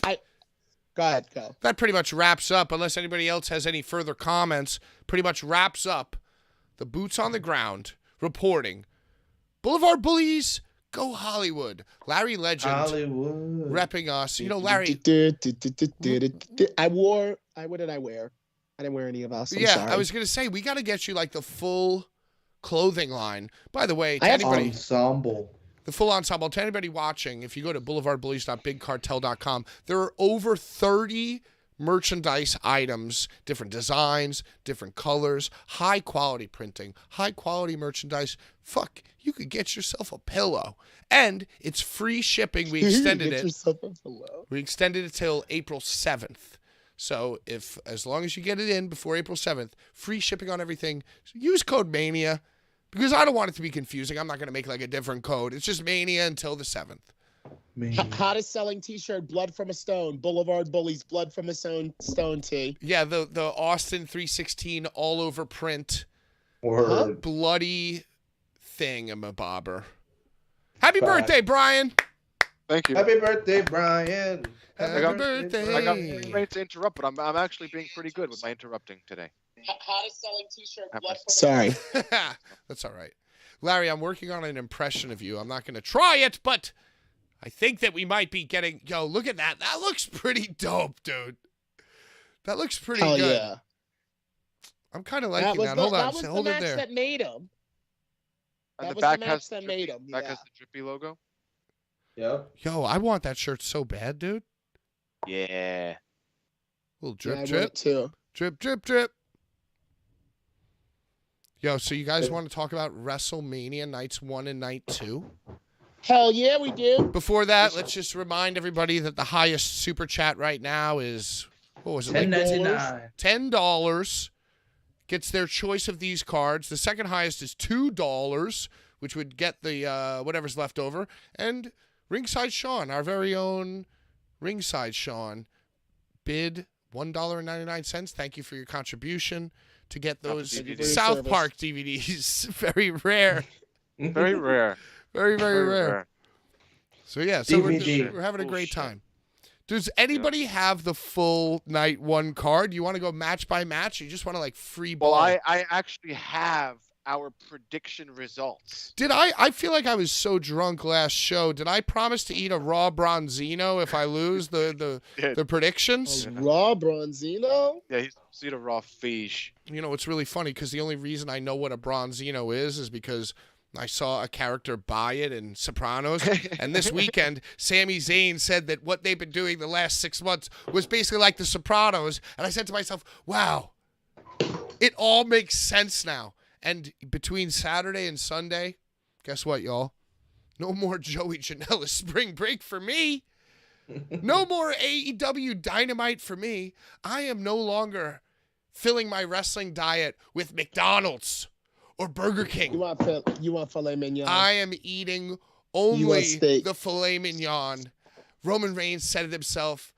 We're giving you the good stuff. And dude, yo, more than even anything that happened in that main event match, anything that happened all weekend, that press conference with Roman Reigns and that quote, like I want to get that quote on my tombstone, dude. We're giving you the good stuff. I promised you 2 years ago, you're going to have to pay attention. We're not doing TikToks. We're not doing YouTube shorts. We're not doing fast food. We're giving you the good stuff. And I kept my promise. Oh my God, dude. Do you know what it reminded me of? It reminded me of that Sasha Banks interview where she's like, I'm tired of eating pizza. Thanks for the pizza, but I eat steak, like Vince McMahon. It's very interesting. Facts. Food plays a huge role in wrestling. Mm-hmm. They're eating Snickers. They're eating pickles. They're eating muffins. Yeah, that was one of the best things I ever saw in my life. Even Bianca Belair at the press conference, she came out chewing. What's she eating? Nobody knows. Yeah. Why are they all eating? You know what it is? Wrestling Wrestling is, it's mukbang. They got to be chewing. They have to be chewing when they come out for these press conferences. Communal mastication. Did any of you watch the press conference, Sean? Press conferences, press conference clips? Nope. I saw it. I saw Nick Hausman. Hausman try to get Paul Heyman and Roman to interview, and then they both got up and were like, "Fuck you." Go back to the improv. They kind of took a CM Punk shot too. 100% they did, dude. They So 100% they did. He makes trouble at interviews. Yeah, they were like he has a reputation for asking the wrong questions. Dude, at these things. and you know what was so sick is that right after that, Roman, you see his smile grow as he realizes what Paul's talking about, and he said the joke, and he goes, "Well, you care to ad lib and rebuttal, right?" Which in that first sentence, he was alluding to the improv class. And then, but that went over everybody's heads, including Paul. We got it. There we go. Oh, hey, You know what happens? It's every time I smoke weed. I smoke the weed and we get one. Yo, so that joke where Roman made the connection, and he goes, "You want to ad lib and rebut Paul?" And then Paul goes, "Paul didn't get it because Roman said ad lib instead of improvise." If Roman had said, "Hey, you want to improvise," everybody would have gotten it. It would have been a big laugh. But instead he goes, "Oh, you want to ad lib?" And like Nick Hausman, Paul, they didn't get it. Nobody got it. And I think Paul got it. Well, then, but Paul repeated the line. He goes, "Oh yeah," he knows he has trouble. And then that's when Roman had to like bring it down even a little bit further, spoon feed it. "Oh, you mean the improv thing?" You know what I mean? Like I feel like he had it in the first moment. You know, like Roman, dude, I you think it was over their heads? I got it, bro. I think if he would have just said that, I would have gotten it. I hate to say it, but you want to know why? Because they come from a world of learning their lines. They come from a world of learning their lines, and if you improv, it's an ad lib. That's not the script that you got from fucking whoever in the back. Right, maybe I'm overthinking it. Basically, I mean, I this weekend was inspired by Roman Reigns. I watched his Ariel Helwani interview. I watched his post-game press conference. You know what, man? I'm a believer. I am a believer. Pat, he's a good-looking guy. Oh, what are you thinking? Yo, you know what else? Speaking of good-looking guys. You know what there's some good-looking guys are the fucking Usos. He goes, actually, I disagree with that. I think Jimmy was a little husky. He is naturally the... well, he got some... I think he had... Samoan husky boy. He's the more Rikishi. He's the more Samoan Rikishi of the husky two. boy. I just feel like all that sushi on the bus and on the private jet, man, when he wore that white shirt, you can see... He's gonna but he's not fat. He's gonna develop the classic Samoan body. You guys know what I'm talking about. He's gonna develop it. Yeah. Yes. Solo Sikoa's kind of chubs too. He is. They're all cousins with Yokozuna. Hell yeah. I don't know. They keep saying like, "Hey, wait on the jet, wait on the bus, eat the sushi, eat the steak." And I'm just saying that Jimmy looked a little chunky, dude. That's all I'm saying. With those main event whites. Fattening them up. Thank you for acknowledging the main event whites, Pat. Yeah, and who else wore main event whites? Drew McIntyre. Yeah. Brandon Kirk. Dude, that match. Well, I mean, we're off of indie, but dude, don't ever say look, I'm just saying. I'm a new school WWE mark. After this weekend, don't you ever say Brandon Kirk with Drew McIntyre's name. All right? Don't you ever, dude. Don't you ever. Brandon Kirk would be happy to be walking up and down with hot dogs on his head at WrestleMania, dude. After what I saw these last 2 days, I'm sorry. There is no comparison. And you know what? Even after watching... buckets, bro. Hey. Have some respect for people. All I'm saying is white. All I'm saying is the color white. And Atticus Cogar did all white too. But the difference between Brandon Kirk and Atticus Cogar is he did. I'm They sure did it for he the did. effect. That's finished. Yeah, to They make did it for the a quick effect. $100. Make a quick $100 on Instagram, so you don't gotta do DoorDash for another week after WrestleMania. They don't do DoorDash. Neither one of them motherfuckers does no Whatever, goddamn dude. DoorDash, Whatever, dude. bro. I'm a WWE guy now, all right? So don't even I know. talk to me So about wait, since I really wasn't, I mean, I was watching it, but I wasn't paying attention. Did Drew McIntyre wear white boots? No, I believe he White wore trunk, sure. the black boots, but he wore the white kilt and the white. So you know the main event whites are really indicative of the boots. And that's a Triple H thing. Yo, speaking of Triple H is the main event whites. Oh, but when Triple H wore white boots, that's like a black Mania 19. That's like a weird mark on his career. 20. He was in white boots in 20. Yep. Yeah. Dude, You're right. It was 20. It wasn't 19. 19 he had purple trunks. And here's the thing. He wore white boots with an iron cross on them. Yeah. Iron Cross is technically a T for Triple H, you know? Yeah, well, is it though? It's He-Man. It's He-Man because he was into bodybuilding as a kid. You know, I'll tell you a quick story. When I was growing up, I saw a skateboarder wear the Iron Cross as a belt buckle. And then, I was like... It's a hell of a weapon. I was like 13 years old, so I was on like St. Mark's Place. I saw the Iron Cross belt buckle. I was like, yo, I want to be like this guy. Wore it. It's like, oh, do you know what that is? I was like, yeah, the skateboarder wears it. It's like, no. You're a terrible person. So I was a terrible person because of the belt buckle. Well, Triple H is not a terrible person. Bow down to the game. Bow down to the. Hell yeah. Ooh, are we going to get into our WrestleMania review? Go ahead, Brian. Yes, It's your let's go. goddamn Go ahead, birthday. Go, bro. Explain to the people why I have to eat a Bronzino. Do you have it? No, I didn't buy a Bronzino. Well, that's because you're scared. Don't be scared. Because I'm broke. It's Brian's birthday. Hey, a few more super chats. Somebody look up the price of Bronzino. Donate that super chat. We'll have it next week. Next week, Pat lost. Pat tied with the two guys that never watch wrestling. Oh, jeez. Pat, Go ahead, Brian. All right, so first we're not going to go in any kind of order. We're just going to go in what's on the list here. The first match was the Rey Mysterio Dominic match, and we all chose Dominic, and we were all wrong. We were all wrong. We were all wrong. Did you guys like that match?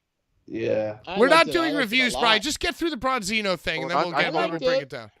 All right, so then the next. No, match you know was what, the Brian? I take it back. Jesus Yeah, Christ! do everything. I changed It's my his mind. birthday. Let's stop right Dominic- here. Let's stop right Dominic here and talk Mysterio. about Dom versus Rey. I loved it. Do you love it? He whipped his I butt. I think I loved. He gave him papao. Papao. Yeah, he gave him papao right in the corner over and over. Yep. Le dio papao. I love that What is part. this? What is this? Like a Spanish whooping? Yeah.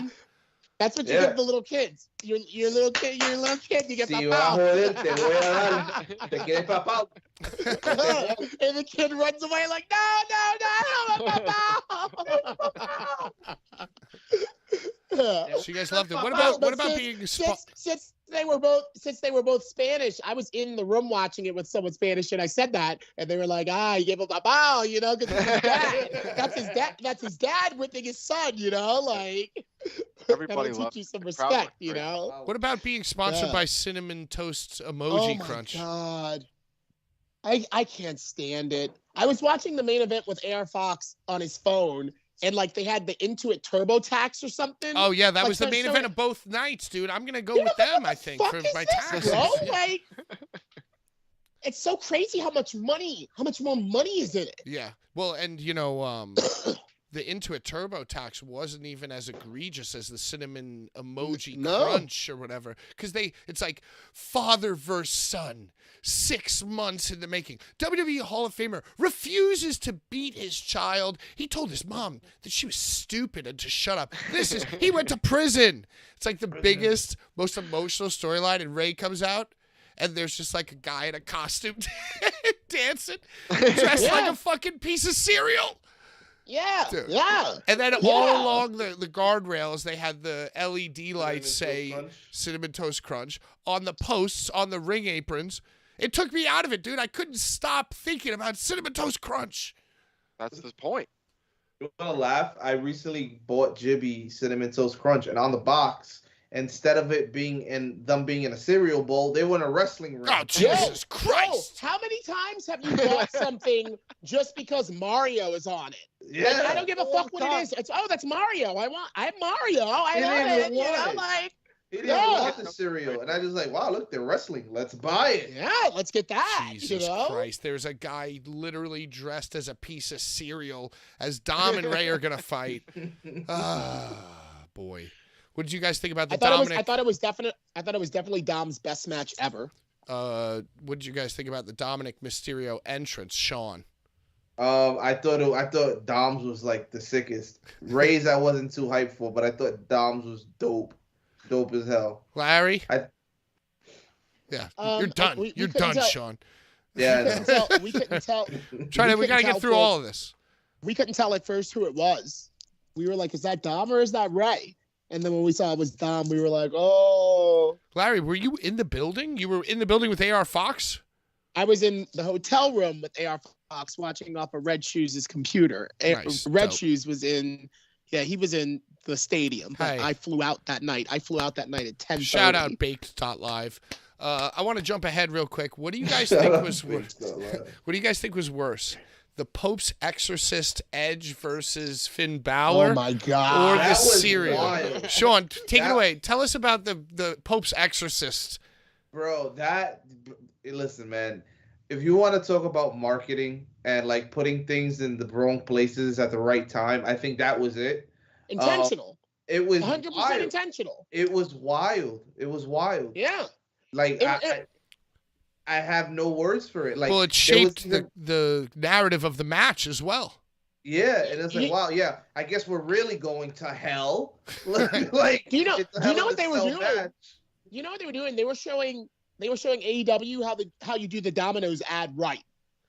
Right. They were flexing in front of AEW. This is the way you do the Domino's ad, and you don't get heat for it. Yeah, I was like, wow, this is something else. But like, even with the press conference, like the wall, it was like WrestleMania brought to you by the Pope Exorcist. I'm like, I saw that, bro. I'm like, what the? Like, No, but it was why so is that dope. even there? Did you see Triple H that night two, when he did his press conference? He was like, oh, also, I just want to shout out Pope's Exorcist. Thanks for being a sponsor. You know, last night we had Snickers and Kevin Owens here. Pope's Exorcist, you know, they don't really provide snacks. I was just like, yo, this guy's the man. I'm buying into everything how he's saying. weird it was too. Well, and I hate that, like, they did the Demon versus, like, you know, Constantine Edge match, and they shaped it. Like, I didn't think it was going to be shaped around the Pope's Exorcist, but the Demon, like, trapped with the kendo sticks going, like, Yeah. I was like, wow, this is terrible. But you know what? Even as you're saying this right now, Pat, think of that very famous scene in Beyond the Mat when Vince is drinking the water and he says, We're when you making look movies. deeper, yeah, bro. Well, Bro. and you know what? Honestly, at Kane first, ripping the door off of the hell. We make movies. well, at first, the ladder to the head was insane. Oh my God. At first, when Oh, God. Finn Balor came out and was holding the purple smoke bombs and like acting like a demon, and like when he was trapped, first 5 minutes of the match, he was trapped in the corner going like, I was like, oh, this is so lame. This is so stupid. But then it grew on me, and it was kind of awesome. I mean, yo, if they had let him bleed, it would have been next level. But Bro, you know apparently why? that Yo, cut. that was gnarly. You know why it was so awesome? Because he wasn't acting like the demon. He was the demon. He was And that's what I'm definitely. saying. He was, and dude, the demon didn't want to get stitched up, and they had to fight with him. You know, they had to and- fight with him to be like, stop! You've got to stop. Larry, He that's wanted such to a bleed, bro. He wanted to bleed. that's such Yeah, a great the demon point. bleeds. God damn it, the demon bleeds. The fuck? The thing that really got me into it was the fact that this guy did believe it. So it's like, yes, is the demon a little corny for my taste? Yes. Is Edge's thing a little corny for my taste? Yes. But these guys believed it so much that they were like, we're doing the Pope's Exorcist match. This is our match.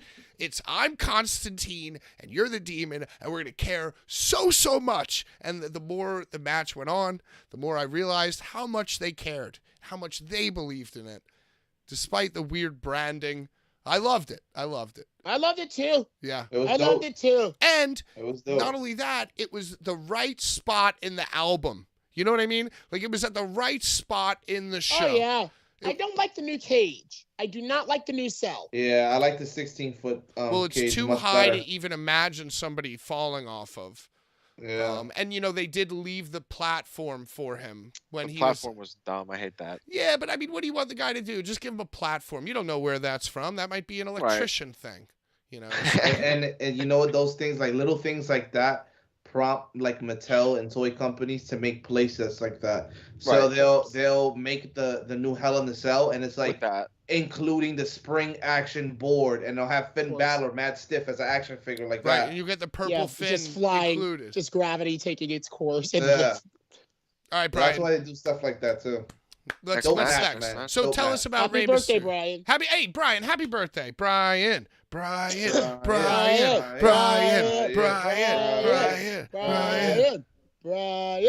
All right, so that was I feel like if we go through the notebook of my terrible handwriting from Drunken Meat last week, we can still go through all the matches. I think we're doing all right. Dude, I have it very neatly deciphered. I deciphered your shit. What's next, brother? What's next? Dude, this is the second match that Steve solely predicted, which was Damage Control versus Trish, Lita, and Becky Lynch. And Steve predicted that they would win, and everybody else predicted Damage Control, and we were wrong. Wow. Damage Control. All right. I mean, I didn't really love that match. I like that. I didn't see it. Yeah, Lita wore her same outfit. Or no. Lita wore Irving Plaza socks. Right, we were sock twins. You have the socks, the same socks as Lita. I wore the same socks, and I didn't even know she was wearing them. And Trish Stratus That means wore... Lita's kinky. Is that what that means? Yeah, Irving Plaza, and you know what goes on down there? Ooh, brute. That's the plaza. I know. I've worked a few brutes in my day. Hmm? Well, I'll say this about that match, and I don't want to spend much There was time a on it. shooting there. Oh yes, I shot someone there. All right, next match. That was not that great. So the next match was Rollins versus Logan Paul. I saw most of that somehow.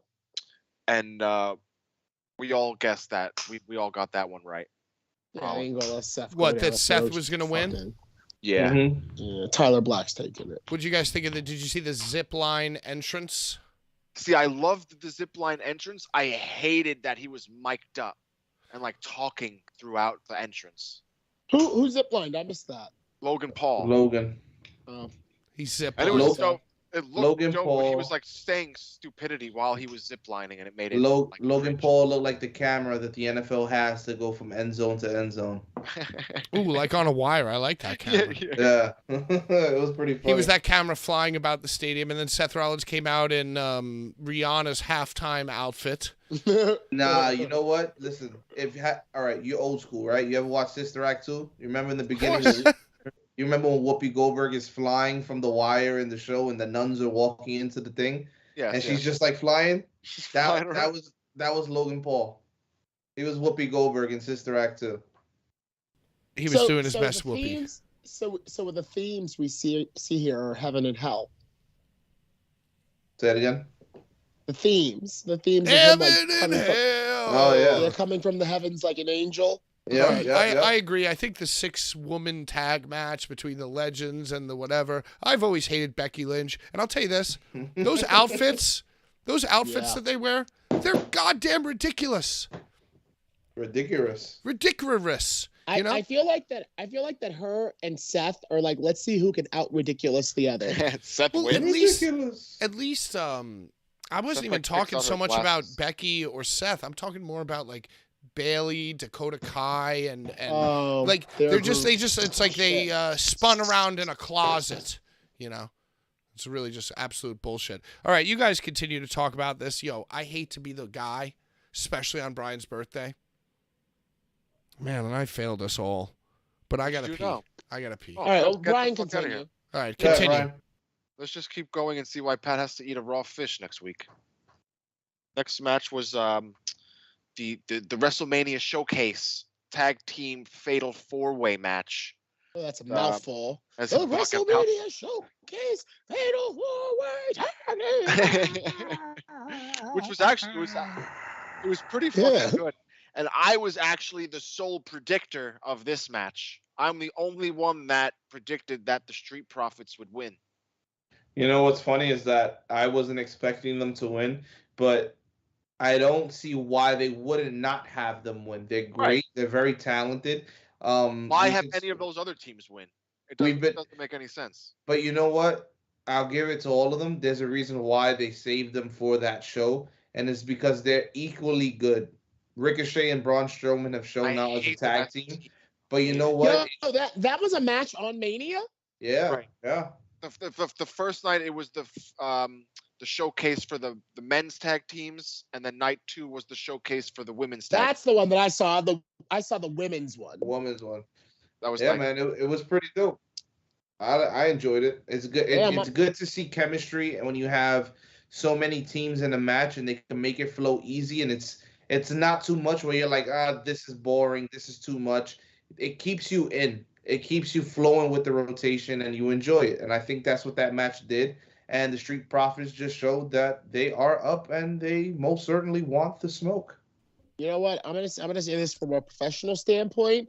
Shout out to Ricochet for getting that WrestleMania bag because, like, Facts. you know, he was in the 2300 arena, and if y'all don't know, being on that Mania and getting on that Mania DVD, that is a significant fucking bumpity bump. So shout out to the homeboy for fucking getting all the way up there and getting that. Well, and they have enough money, they might as well do a 4-way tag team match and get everybody paid. You know? Well, but Cedric Alexander wasn't on the show. You know, fucking Shelton Benjamin wasn't on the show. See, that makes me very upset that they didn't get involved in Omos match because I thought it was going to be like a Hurt Business. Thinking that too, yeah. Ugh, don't even get me started on that. You know what it garbage. is? Vince just wanted a nice big old match. Yo, and I wish that Omos won. Because based on what happened on Monday, Brock was like super pissed. He became like evil, crazy Brock again on Monday. So Omos should have beat him, and that would have angered Brock. Right. So why would Brock have won that match? I mean, it didn't matter who won the match. And, you know, Triple H said it. It mattered to me that Omos should have won that goddamn match. Why? Because you wanted Brock to do the favor for Omos that The Undertaker did for him? Literally has never won an important match. He needed he it. Doesn't Almost. Need to. He's a giant. He doesn't need to. Yeah, that's a good point. Dude. That's a good point. He's a giant. He is a giant. If he legitimately upsetting. punched anyone as hard as he could, he would kill them. That's a good That's point. all you need to know about that guy, yo. It was honestly his best match that he's had. Because Brock Lesnar. But you know what it is, Brian? You don't always have to get the win to actually win the match. Foley won all the time losing. What he did was shown that he can go at that level and still be entertaining. Yeah. He doesn't have to move amongst the beginning card. He could do the feature. He could do the spectacle match. He can do the Great Khali. He can do the Great Khali. Triple H said it in the press conference. I love the way, honestly, it sucks that Mustache Vince is back, apparently, like, rewriting Raw and all this shit, which we'll get into, but... He's rewriting Raw? Oh, dude, that was the report from this past Monday that, like... Is this facts or is people just pontificating? Well, I saw footage, and I don't want to get off topic because I just went to the bathroom. We only got that much time. Fuck Mania. Talk. Okay, so basically what happened is Seth Rollins is in the commercial break between entrance and promo. Apparently he's getting told, I saw fan footage of this, he's getting told in the commercial break what his new goddamn angle is. Apparently the women's tag match stuff was all rewritten. So Vince is like, maybe he doesn't have the dinosaur head office, but he's like, he might not be the gorilla, but he's sitting around like changing things apparently. So you mean basically he walked in that motherfucker like, no chance, and that's what you got. No, let's keep talking about Mania because I love it so much. It was one of my favorite Manias, I'm going to be honest with you. What else happened to make me eat the Bronzino? Austin and Cena. I read something that said that a close confidant and former opponent of Cena was a reliable source in telling a wrestling reporter that to the eye test, John Cena did not even give a shit at all about that Austin Theory match. And he was just collecting a paycheck, getting his name out there, promoting his brand. He didn't even tan.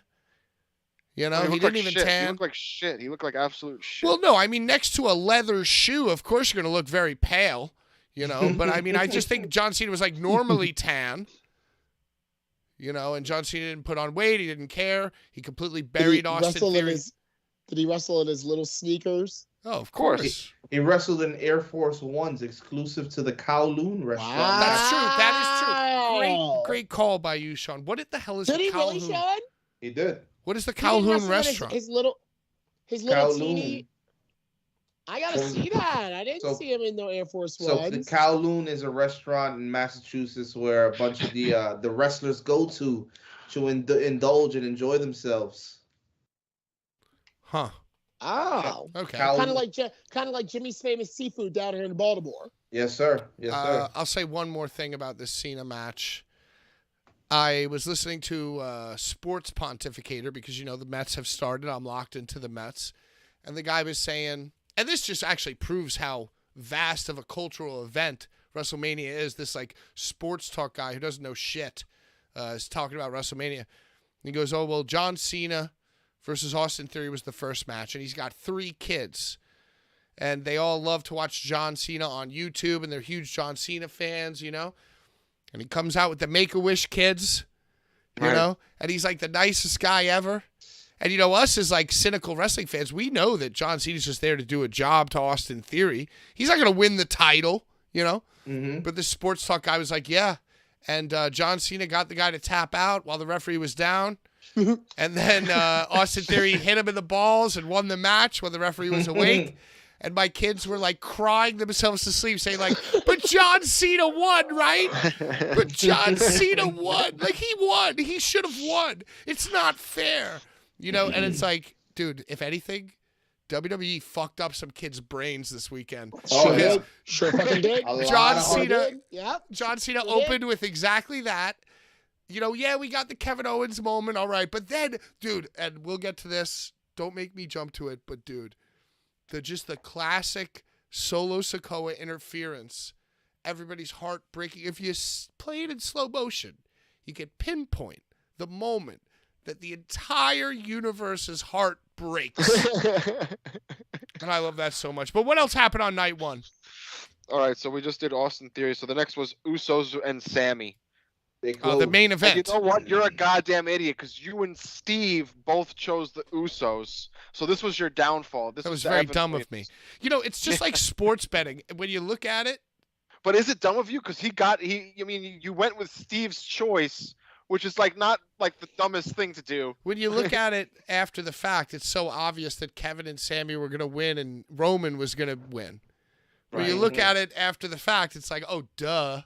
You know?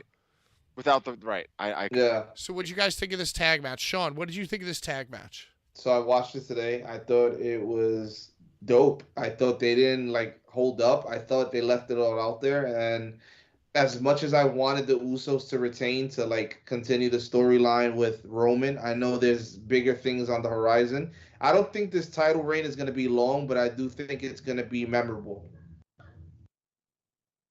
I thought it was great to see them. Oh, go ahead, Pat. No, go ahead, Larry. You go ahead. You continue, Larry. Continue the thread. I just like that, you know, these guys have been together for so long. Kevin Owens and El Generico have been together for so long. And, you know, to see them finally get all the way up there and do that match, I knew that they were going to go balls to the wall. Yo, and because now. Did you see that they wore the PWG logo on their shorts? They did. They did. And I saw that people were tweeting Kevin Steen's first ever PWG fucking show. Wow. And, you know, what he was wearing for that. So, you know, it's huge. It's huge for people like me to have been around them. Same thing what I said about Ricochet, and to see them all the way up there in the main event. And Kevin didn't done it twice. Steen didn't done it twice. Yo, and Steen, Stone Cold fucking that's crazy to think about too. Yeah. It's and you know, it's so crazy because Sammy fought Johnny Knoxville and was getting trapped in a mousetrap, body slammed by Wee Man, getting slapped with a 5-foot plastic hand, Kevin Owens was fighting Stone Cold Steve Austin. But this year, they're both more over than they were last year. They're watching each other's back. They're watching each other's like, back, and they've always watched each other's back. So it's obvious that Sammy is more over, right? Because he did the thing. But now even Kevin fought Stone Cold last year, and he's more over now. Just from being like a footnote in this Bloodline storyline, Kevin is more over now than he was last year fighting Stone Cold, which is crazy to think about. But that's what I mean, because I feel like that Sammy, the whole time he was doing this shit, it's like, oh, and then we're going to get Kevin in, and it's going to really go over, like it's all been part of the master plan. Yeah. It's a masterpiece. Brilliantly done. Brilliantly done. Brilliant shit, dude. And, I mean, my only criticism would be like, the Usos don't have many offensive moves. They have a lot of splashes and super kicks. They're great. They are great. They They are great. But it's like, that was kind of getting annoying. They don't have to do much. Can I give an MVP? An unspoken MVP of that match is Michael Cole. Oh, Michael Cole is incredible, dude. He lost his goddamn. You know what it is? shit He smoked one joint with Pat McAfee, and he just became a different person, dude. And he's just like the coolest dude now. Dude. Shout out fellow Sagittarius Michael Cole. Holy shit. When he did that when he kicks out of the 1D and he like loses it. 1D. Dude, it was like scary.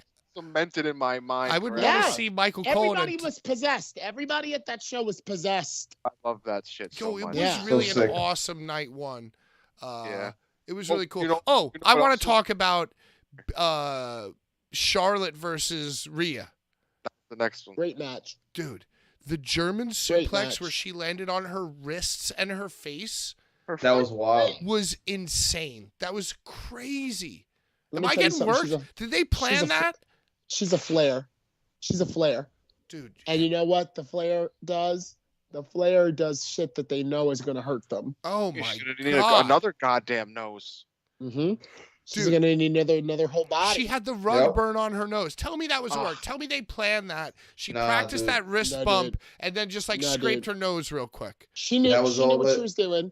There was a few. See, I disagree, Larry. I don't think they did know what they were doing. I think there were a few German suplexes that came within 6 inches of ruining WrestleMania weekend.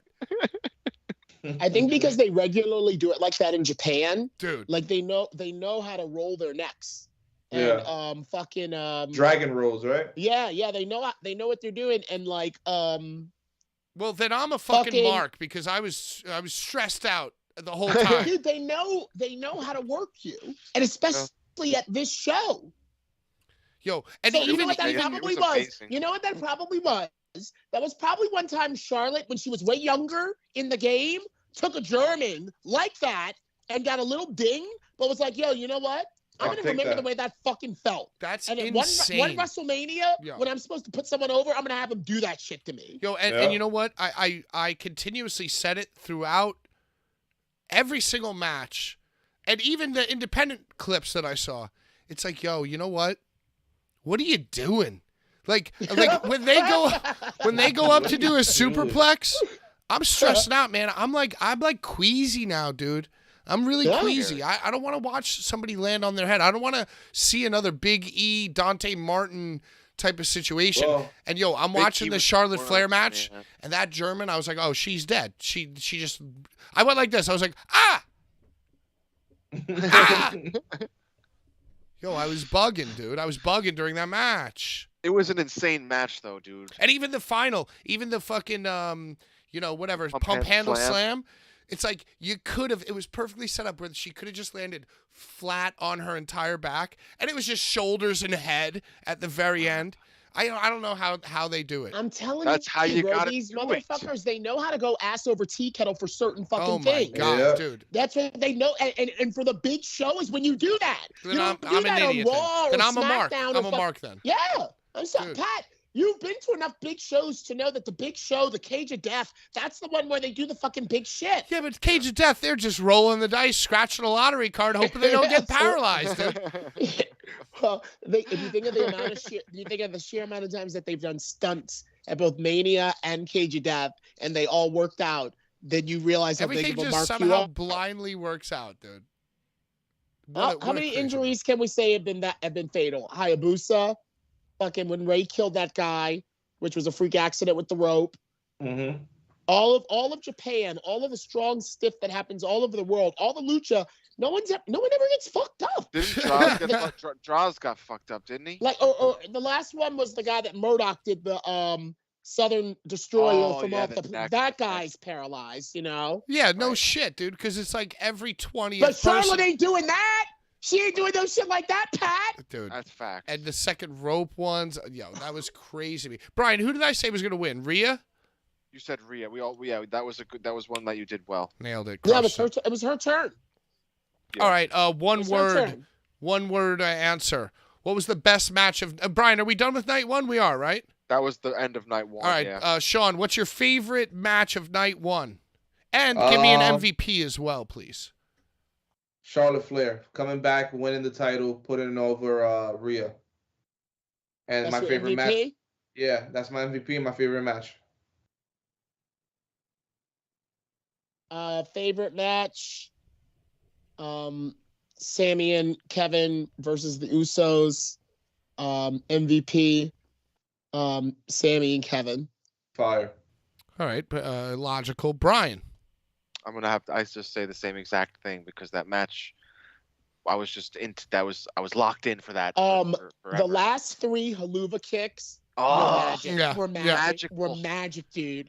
Dude, and my chills. body, you just give me chills. Fucking Jay Uso's body, like not even like I'm dead in the corner. Yo, and the last one. You know, I in the moment, I feel like the only good match that I actually cared about was exactly the tag match. And I'll tell you this, in the pre-show when they played then they previewed the package that was going to play before the match, pre-show, I'm talking 7:30. Yeah. Uh-huh. I was just crying tears. I was just crying. I was just I got overwhelmed with emotions. I was just crying tears. Like when they're walking through every single thing that happened, and then it goes like, when Kevin Owens and Sammy finally hug, and the music fucking swells, dude. I was like, I cannot wait for this match. So. Pat. They make movies. They make movies. They fucking make movies, bro. And then like at this show is where you get to watch, hey, you want to see that movie we just made that you're about to see the end to? Dude. Here it is. Dude. And they do it with the production, they do it with the big Hollywood fucking soap opera fucking movie production. And so and you're like, yeah. I can't wait. They're giving us the good stuff, dude. And the fucking filet mignon. Yo, and listen, and the fact that Sammy, listen, it might be a little, delusional to think that you are recreating The Sopranos in a wrestling space, but just the fact that that's his goal makes me love him.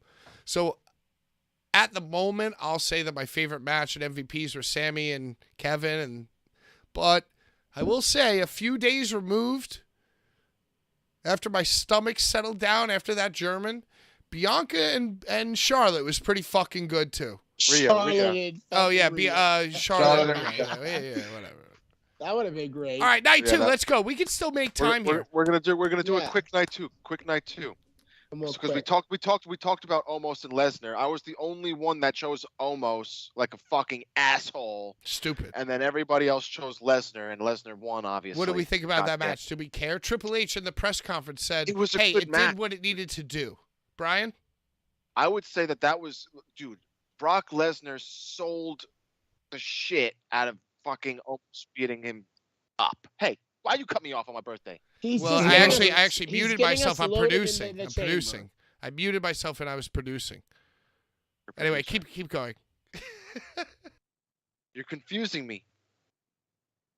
Larry after Sean. All right, let's start over. Hold on. Hey, Brian, what did you think of Omos and Brock Lesnar, man? It was Omos' best match, and I'm very upset that he lost. That's it. That was the one that you were wrong on. I was wrong as fuck. I thought he was. Sorry, I fucked it all up, dude. Yeah. I mean, I'm just trying my best. Hey, Sean, what did you think about that match that happened, the WrestleMania thing? Okay, well, my favorite was the triple threat match that day. We're not talking about the triple threat. We're just trying to get your goddamn opinions on Omos versus Brock. Oh, I thought you said it was why though? Okay. I did not understand a word that came out of your mouth, dude. So Almost. Hey, how my you doing? match, Welcome to I Boulevard thought Bullies. it was great. What's the super chat at right now? Where are we at right 10.99. here with the super chat? Highest Or could super be chat 5. is 10. Second highest is 5. Hello? You guys still here? I'm like, yes.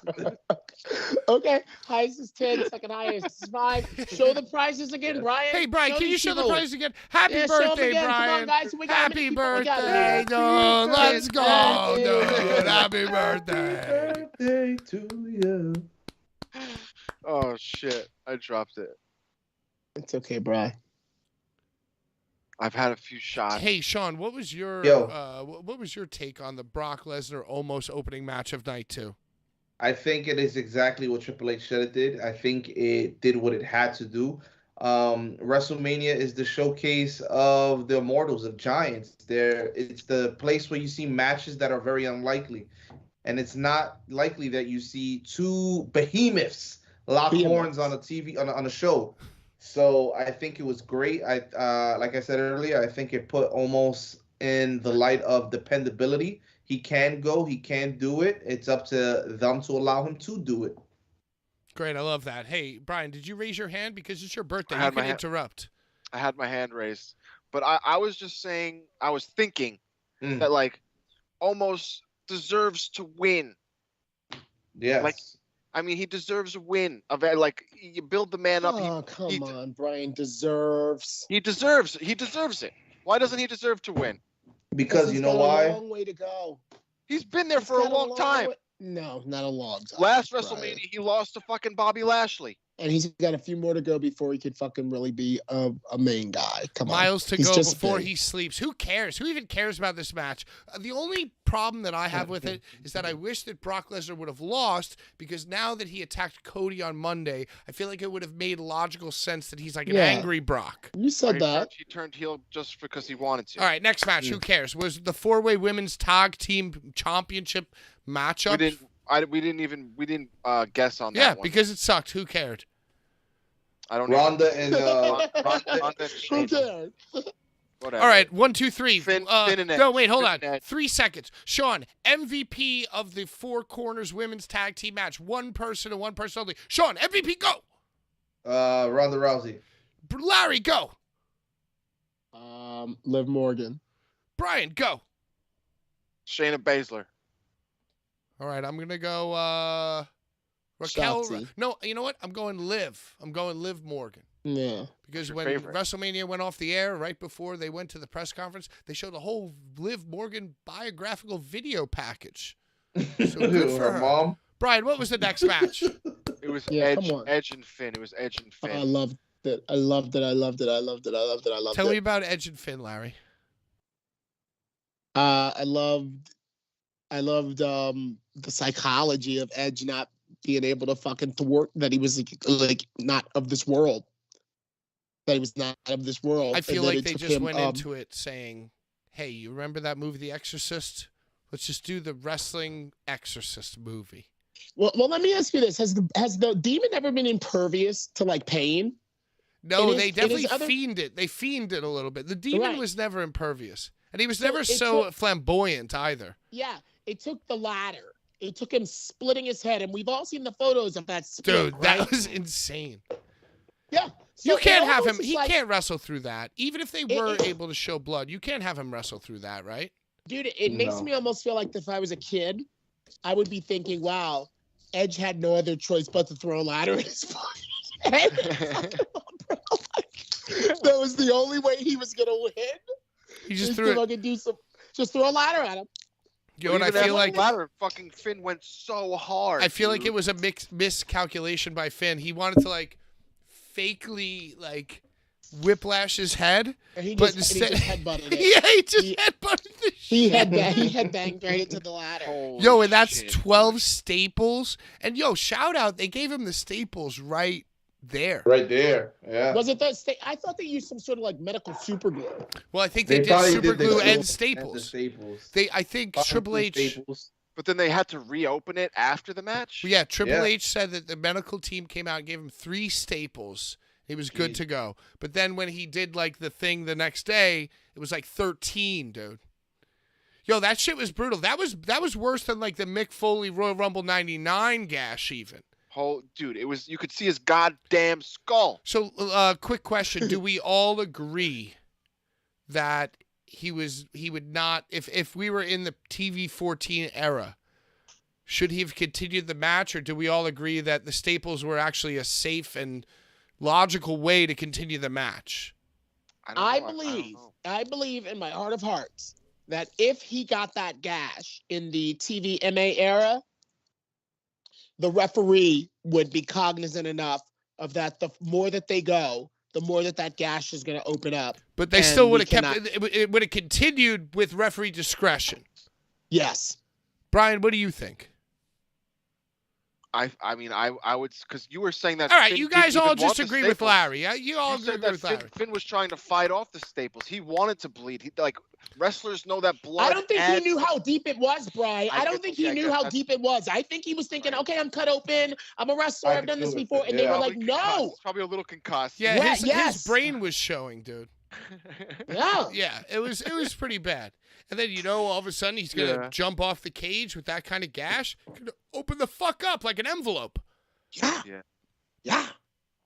But it's insane that they were able to close it and have him continue, and it didn't open up again. Yeah, it was like a pit crew changing the tire of a race car. All right, hey, new wrinkle, Sean.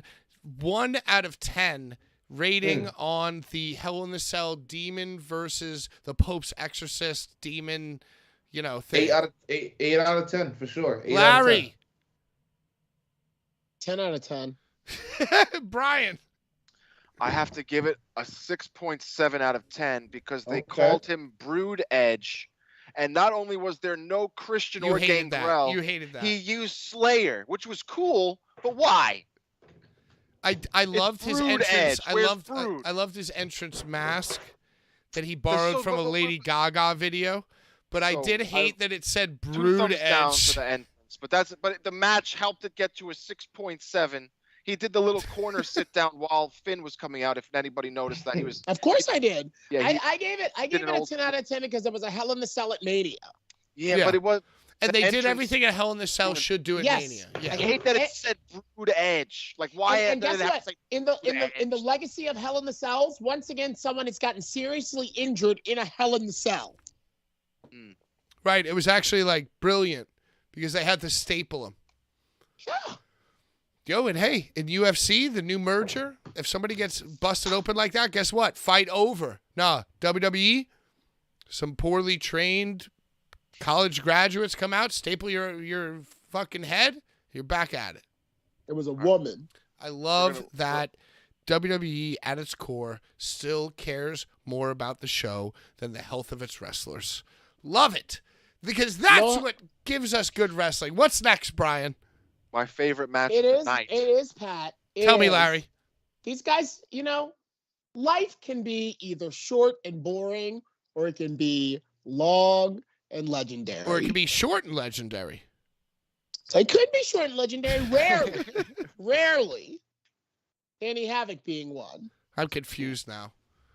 What else happened? Let's get our matches in. I'm sorry. Let's keep getting our matches. My favorite match. Great my show. favorite Thanks. match of the night. My second favorite match of the night, Gunther, Drew McIntyre. Oh, Great match. Ooh, hard-hitting voice. I knew what it was going to be. I saw where they were going. It was very predictable the whole time, but they still, roped me in, I knew what they were going to try to do. I knew what they were going to do. Well, fuck you, because you said you thought Sheamus was going to win. I thought they were going to give it to Sheamus. And, I'll tell you this, Brian.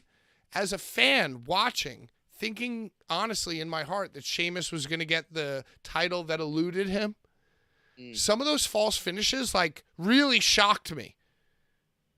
Because you really were into it, bro. Mania hooked you. It hooked you, bro. I'm a WWE guy. I'm a WWE guy. That's what it's supposed to do. And I'll tell you what else I liked about it. I liked that Sheamus came out with the other two guys, and the other two guys got to stand at the precipice. Pete Dunne. Pat, they make movies. Look, here's a quick one. Do they make movies? Out there. No. How do you think AEW can recover from this tremendous blow? Do you think they can fucking? I don't even know, because we'll get into it. We're gonna close the show with it. But Roman, in my opinion, Roman made MJF look like a guy, like a college actor, like a guy performing at Queensborough Community College Theater. In my opinion. Bad take, Pat. It's true though. It's true. Lord. Think about Drew McIntyre. He made him look like a dinner theater. Like a dinner theater. And think about. Cinch. And you know what? I started thinking about that before even the main. I started thinking about that after this triple threat we're talking about. Sheamus, Drew McIntyre, and Gunther. Gunther's the thinnest out of all of them, dude.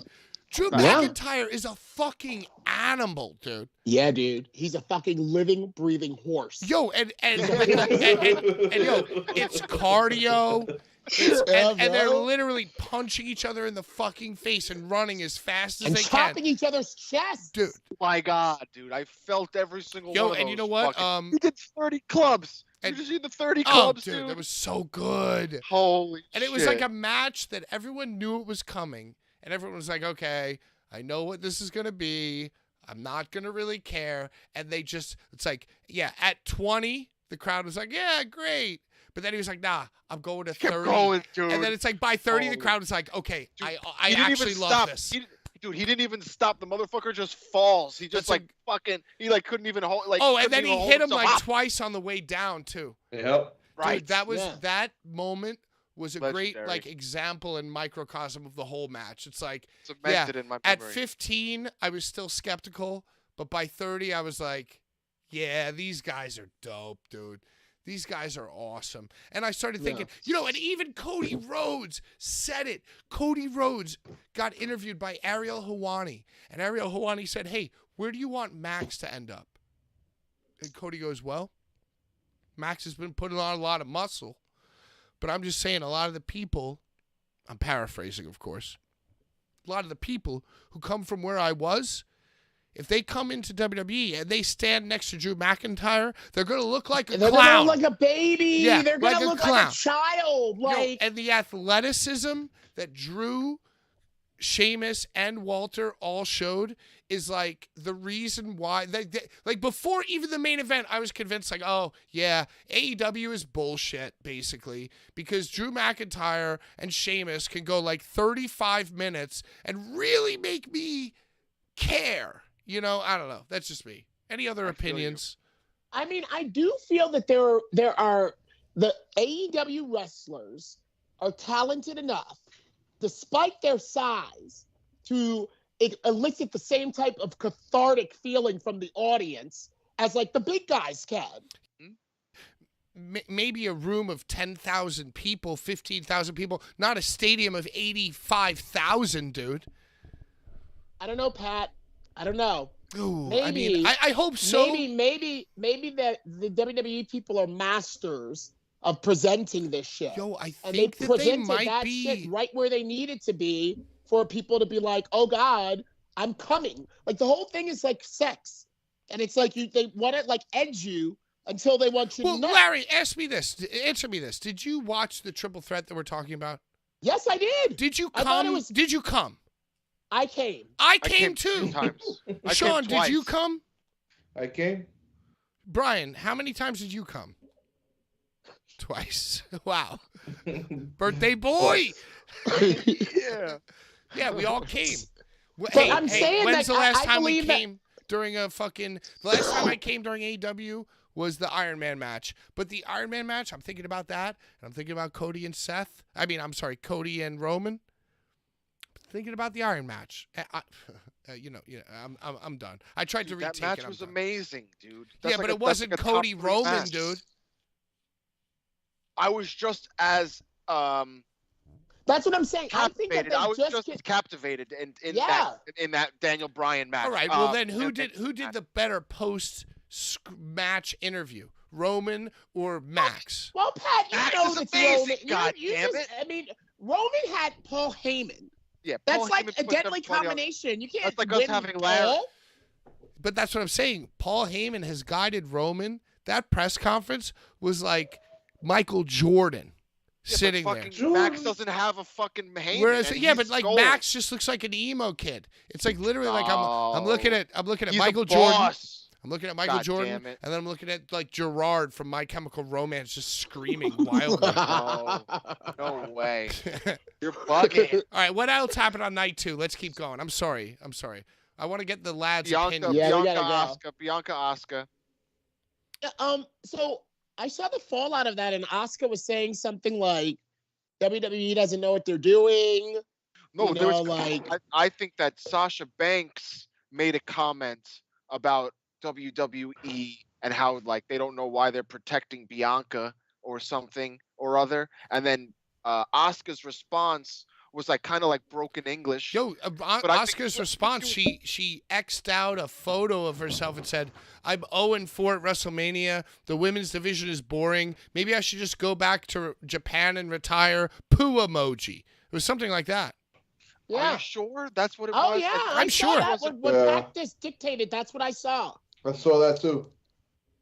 Yeah, So, Sean, what do you think didn't about know that? I think. Well, listen, man. Work or Asuka's- shoot? Work, shoot?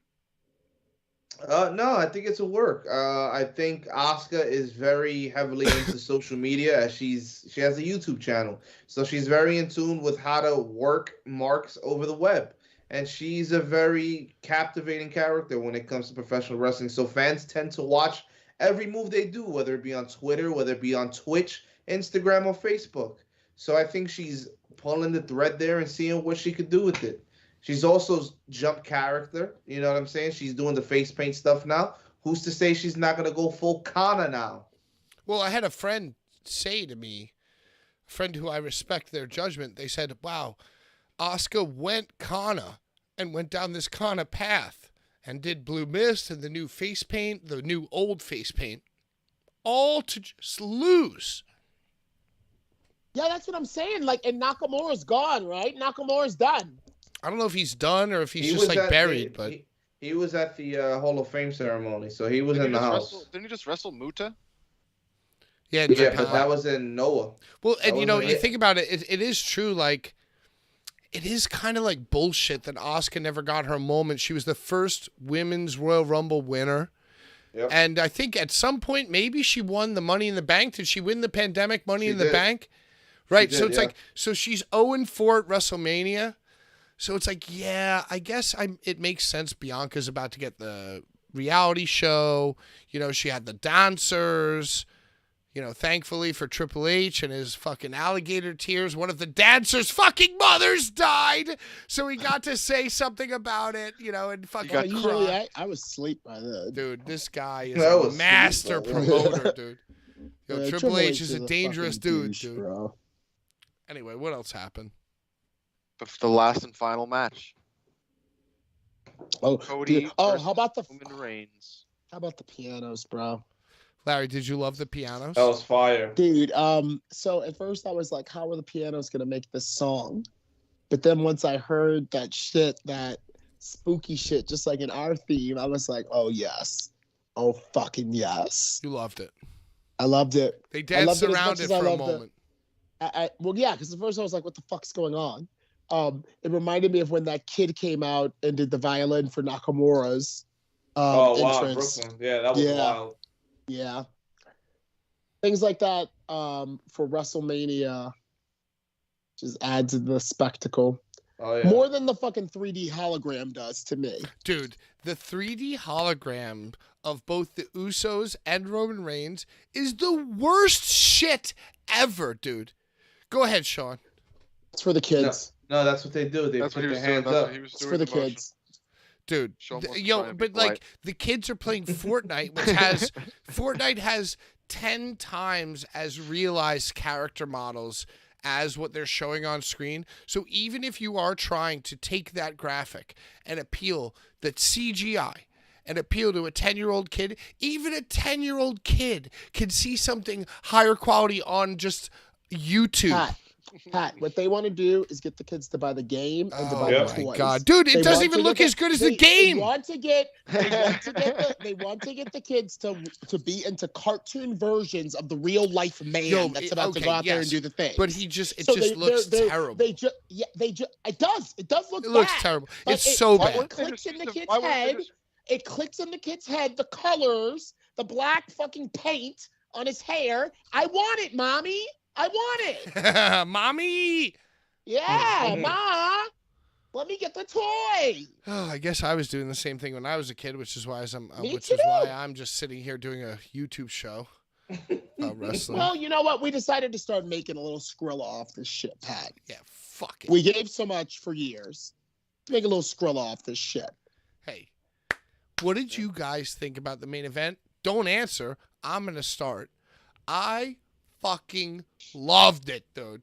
I'm sitting there, every moment of it, you know, I will say that the hype of the match led me to actually care about it and pay attention on a newer level, right? So I'm sitting there like, what are they going to do? And everything they did made sense. The way they incorporated, and you know what? I'll tell you this. I haven't seen a match like that in a long time. It was a very old school match. They kept breaking the count, and the two interferences prior to getting kicked out that Solo did were so good. The chair to the ribs, so good. And Cody, listen, is he a theater kid? Yeah, probably. But his selling, and his selling this Monday. I'm a believer, dude. Dude, I am a believer.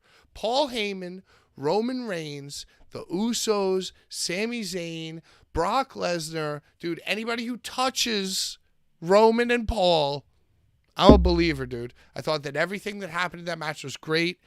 And dude, you know that Cody likes to practice his matches, dude. You think he practiced whipping Roman around so fast on those crossroads?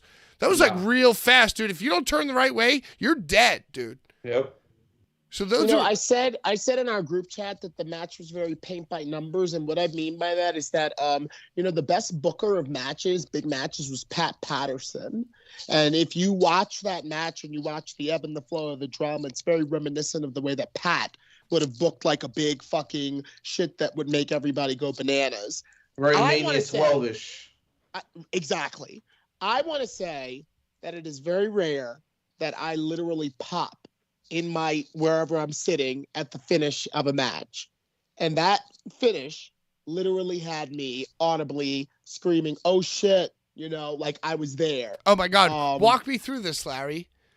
Give me your viewing experience. Well, when Solo hit the spike, I was not believing that it was going to be the finish because we had seen all those falsies leading up to it. So when he actually counted 1, 2, 3, I could not believe what I just saw. So I had to audibly, because I thought he was going to kick out of it. I was like, the spike's not going to get it done, but then I was like, oh yeah, this is also Solo's moment. This is a moment that's going to make Solo and sell the spike. Oh yeah. So, hell yeah. Oh, I think Solo got over so great. He played his position. What do you guys have to say? And we're going to go Clockwork Orange, all around town. Clockwork Orange, Doomsday Sean, Deathmatch. Larry, Birthday, Bad Take Bri. I guess my main question as we finish it up this wind up is do you think they made the wrong decision, Sean? Do you think, because a lot of the people out there, and honestly, when this happened, I was like, wow. When Roman hit the 1, 2, 3, my mind was blown, dude. I was like, yo, wow. I didn't even see it coming, and I understand now. I understand, But a lot of people are saying that they missed their moment, that Cody's never going to be as over. So do you think that Cody could win next year at WrestleMania, et cetera, et cetera? What do you feel? What are you feeling? I think this was the best route for them to take with somebody the caliber of a Cody Rhodes. It doesn't make any sense to give him the gold when the finish line is farther than what we see. There's more to the story, just like Triple H said at the press conference. There is more to the story. And you know what's good about that is the fact that so many people have a lot to say about the finish and the way it was written. But guess what? You're still invested in it. You still want to know why. So guess what? You're going to keep watching it and you're going to keep enjoying it. And you have to understand that this is bigger than the WWE universe. This is bigger than the fans. This is bigger than the boys in the back. This is about the future and the direction that the company is moving towards now. We're entering a new era in WWE, a new era. And WrestleMania 40 will be the showcase of that. And I think that is when we will see Cody Rhodes reign victorious as our new WWE Undisputed Champion. And Brandy will be at the ringside. Oh my God, 100%. yo! Yeah, Last 100%. night, Brandy will be there. Last night when Brock was beating him up, and I saw that Brock was taking out the ring stairs at 10:54. I said, "Man, we got 6 minutes left. We might see a little Brandy appearance here." But we didn't, but it will happen. Brendo. Sean, last Yes. moment, last question. Yes or no? Did they miss their moment with Cody? Absolutely He just not. said no. Absolutely not. And I'll elaborate more, Larry. No, I don't want any more elaborate. I'll elaborate more on that. I'll elaborate more. Whatever, okay? I'll elaborate Whatever. more. Listen, I'll piggyback off of what I said. Whatever, He's like, dude. What do you Sean. want from me? He's like, What do you want Sean, from me? Last Your own question. Did they miss the mark? No, they did not. Yeah. I think you wanted to say it to Brian. You guys are a bunch of assholes, all right? I'm just We're trying to run bullies. You this wanted to show. say it to Brian. Hey, No, Brian, one man. last question, Brian. Birthday, Brian. What Yeah. do you feel about the main event and how it I'm gonna transpired and I'm blah, gonna blah, tell blah? you right now. I saw a tweet. I think it was by Bully Ray, and he asked one simple question, and is how would Dusty Rhodes have booked that match? Same And way. I think that that's exactly how Dusty would have booked it, because not only was there really no build to the match besides a few promos. You're an idiot. there- That's wrong. I'm an That's idiot. wrong. That's wrong. No No, build. What are you look, talking, dude? Let They him had no have few- his bad take They- on his they had- birthday. Bro, Let him All right, have whatever. his bad Whatever. take on his birthday. they've had no goddamn match. They've never wrestled one time. There's been no feud. Only fucking feud is a promo between Heyman and Cody that made shit pop off. If there was no Heyman, there's no match. So it's like, it makes sense that he did not win. And Pat's laughing at me. Fuck off.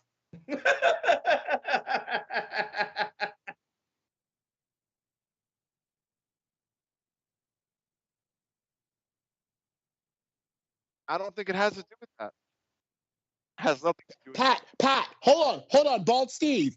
Cody went out there and crushed the Iron Cross with a sledgehammer. He crushed the throne. Bitch, you're not winning at WrestleMania. Fuck that. And I'm going to be the last one to talk at the press conference. How do you know he's not going to win next year? Maybe he will.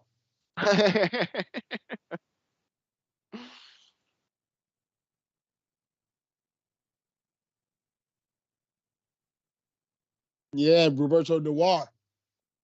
Noir. Robert Noir.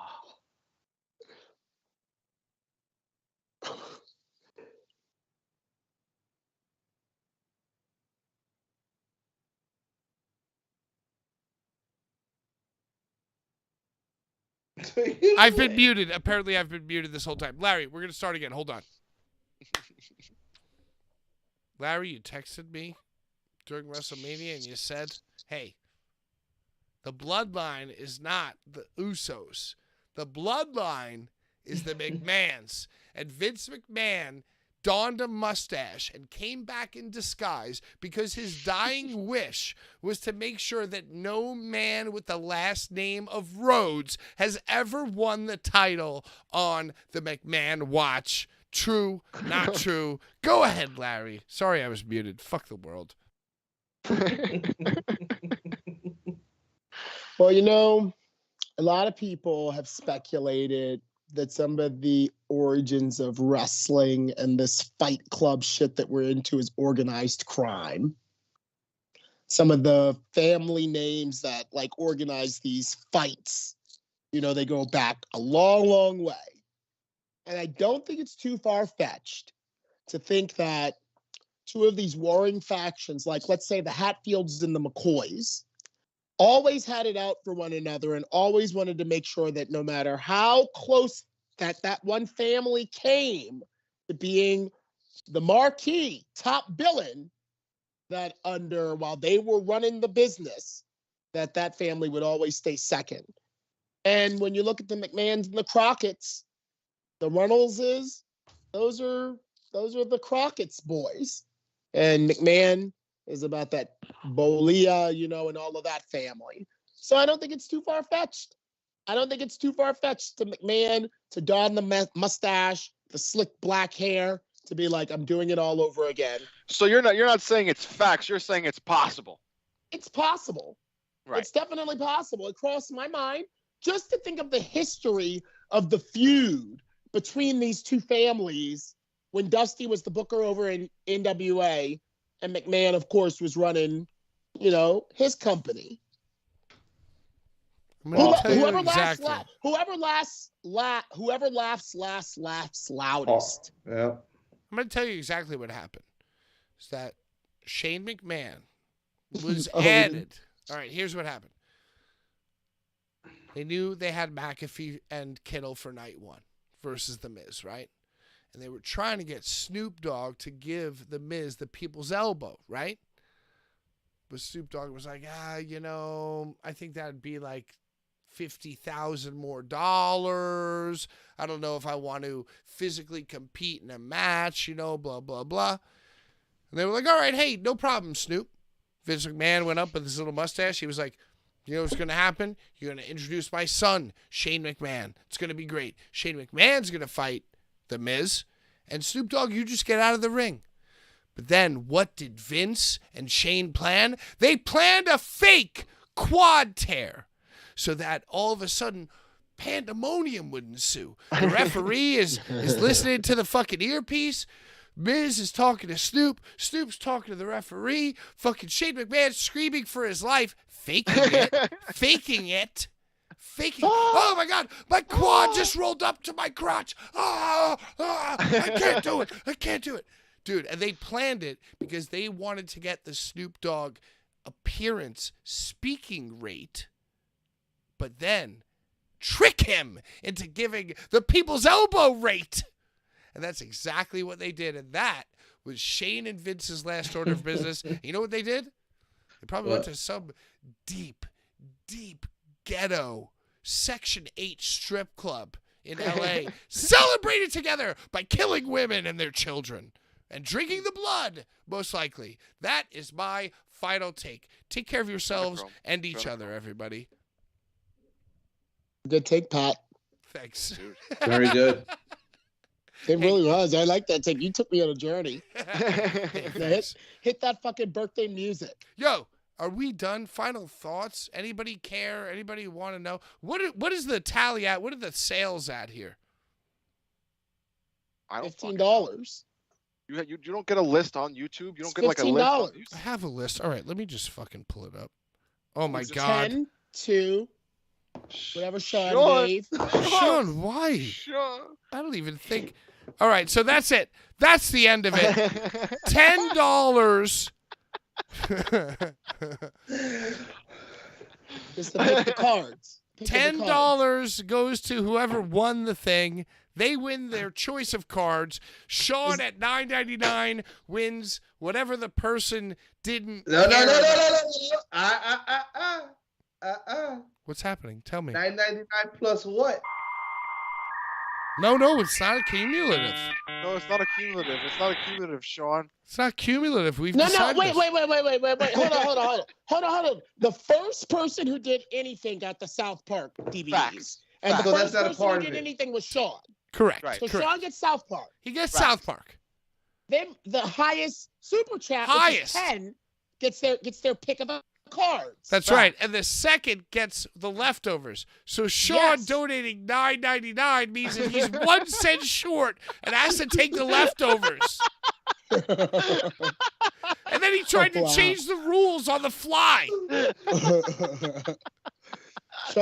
Sean's on that old McMahon, that old okey doke. Look at this mustache. Actually, now that you think about it, dude, hey, next week, can we all shave the top halves of our mustache? Because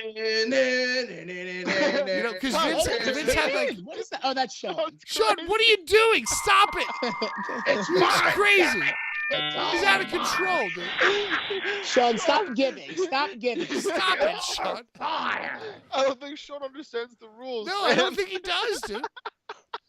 Brian, It's do you for have your any birthday, Bri. It's for your birthday. birthday, Brian? Do you have any like other DVDs you're trying to get rid of for Sean? No, Sean doesn't get No, anything. that's it. No, Damn he it. doesn't. Wow, you have seasons Okay, 1, 2, can I give 3. you my final thought? Can I give you my final thought? Damn it. Brian, you know what? Please do. I'm going to be at AEW tomorrow with my fiance, with Larry's head going crazy. Where Come is it? say hello. That's beautiful. It's at Where's the Larry's USB head? Theater. Do you think that they're going to let you enter with Larry's head? They Oh, are, better. are you asking me where your head is or where the show is? Because I got your head. Wait, does yours say "come" on the back of it? No, mine says Blvd Bullies. I gave you the cum one. Okay, yeah, You have he'll the get cum in. one. He'll get in. You'll be fine. Yeah. With that. Yeah. We're So, good to go. Brian, It for has your tomorrow for your birthday, you're going to go and hold the Larry head up at AEW USB, where they Yes. give Oops. the oops. Where they give That's where I'll Maxwell be. Jacob Friedman the key to the Where is city. that? That's not Arthur Ashe. That's not Arthur No. Ashe. Where's the oops? No, this is it's technically Long Island. No, it's in like Long yeah, it's Island. like 10 And, minutes Oh, east of God. Arthur Ashe. Yeah. Oh God. The fucking gotta hometown of gods. Damn it. You gotta. It's Babylon. Babylon. No, it's like Elmont. Baby Lawn. No, it's a little closer than Baby. Belmont. It's a little Belmont, New closer. York. Belmont. Belmont. Belmont. Where the not stakes Belmont. are. Where the Belmont stakes Yep. are. Exactly, Yep, exactly. yep. Yeah, it's It's not. big- It's like a it's- hip scop and a scoot away from my house. It's very close. Okay. Well, So yeah, that's my final thought. Steve Happy sent me a birthday to me. text that said, Y'all remember that? Y'all You're remember the time muted. TJ Mark? Do you remember that time that TJ Marconi got Superman punched by Roman Reigns? "No, come on." TJ Marconi got super punched by Roman Reigns. I don't believe that. In the Nassau Coliseum. I gotta see that. Yep. He was a security guard, but he was a big one. He was the biggest security guard. All right, Sean, final thoughts. Jerry Springer. Take care of yourselves and each other. Sean, are you going tomorrow? No, I'm not. Larry. Sean's got a mouth. Yep. He's gotta rest his mouth. Yep. Rest the mouth. I actually have to. go to Because the you'll be Texas screaming, you'll be inflaming that shit. You You'll don't be want back to in the inflame your dentist. shit. Yep. Larry, You'll be chewing. No. Larry, your next show is California. I don't got shit to do till California. Oh, he's getting flown like out, this it. guy. First I like class. it. Yeah, I like it. I Dude, like it. that I like show's not gonna having be anything to do till April 22nd. I Wow. deserve it. You know what? I That deserve frees it. you up to be a Good part of for the you, Boulevard Larry. Boys show. Huh? That frees you up to be a part of the show. That's Oh. true too. Again, that's the only show that I care about. Now, I'll go check in on my alma mater, MCW. You know, MCW has a show, so I'll go check in on them. Just because I can. Well, I just want to send a shout out and a thank you to Roberto Negro for buying Larry's rights and allowing him to still do this show. Word up. Roberto also allows me to still do Chad Minis' shows. I got that. That's know when weird. that show is. That's just weird. Yeah, well, I'm doing the. What I'm does doing Chad? the What does Chad Minis do besides GCW? he does Pro Wrestling After Dark.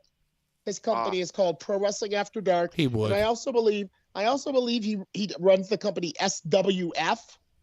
Does he bring his son to the Pro Wrestling After Dark show? Absolutely. Yeah. Logan Minis. Well, I love him. God All right, bless. boys. And I hey, gotta go eat. thanks Oh, yeah. for watching hit this show. Music, Pat. Hey, hit the you wanna hit fucking this music? music? Thank you so much. Let's And all rock out until it's time to go. right, say your goodbyes because Happy I'm muting birthday, you guys. Bri. Happy birthday, Brian. Happy birthday. And hey, as I pull this music up and as I care so much about the enjoyment, I just want to make sure that everyone knows. To all our enemies, please Die slow.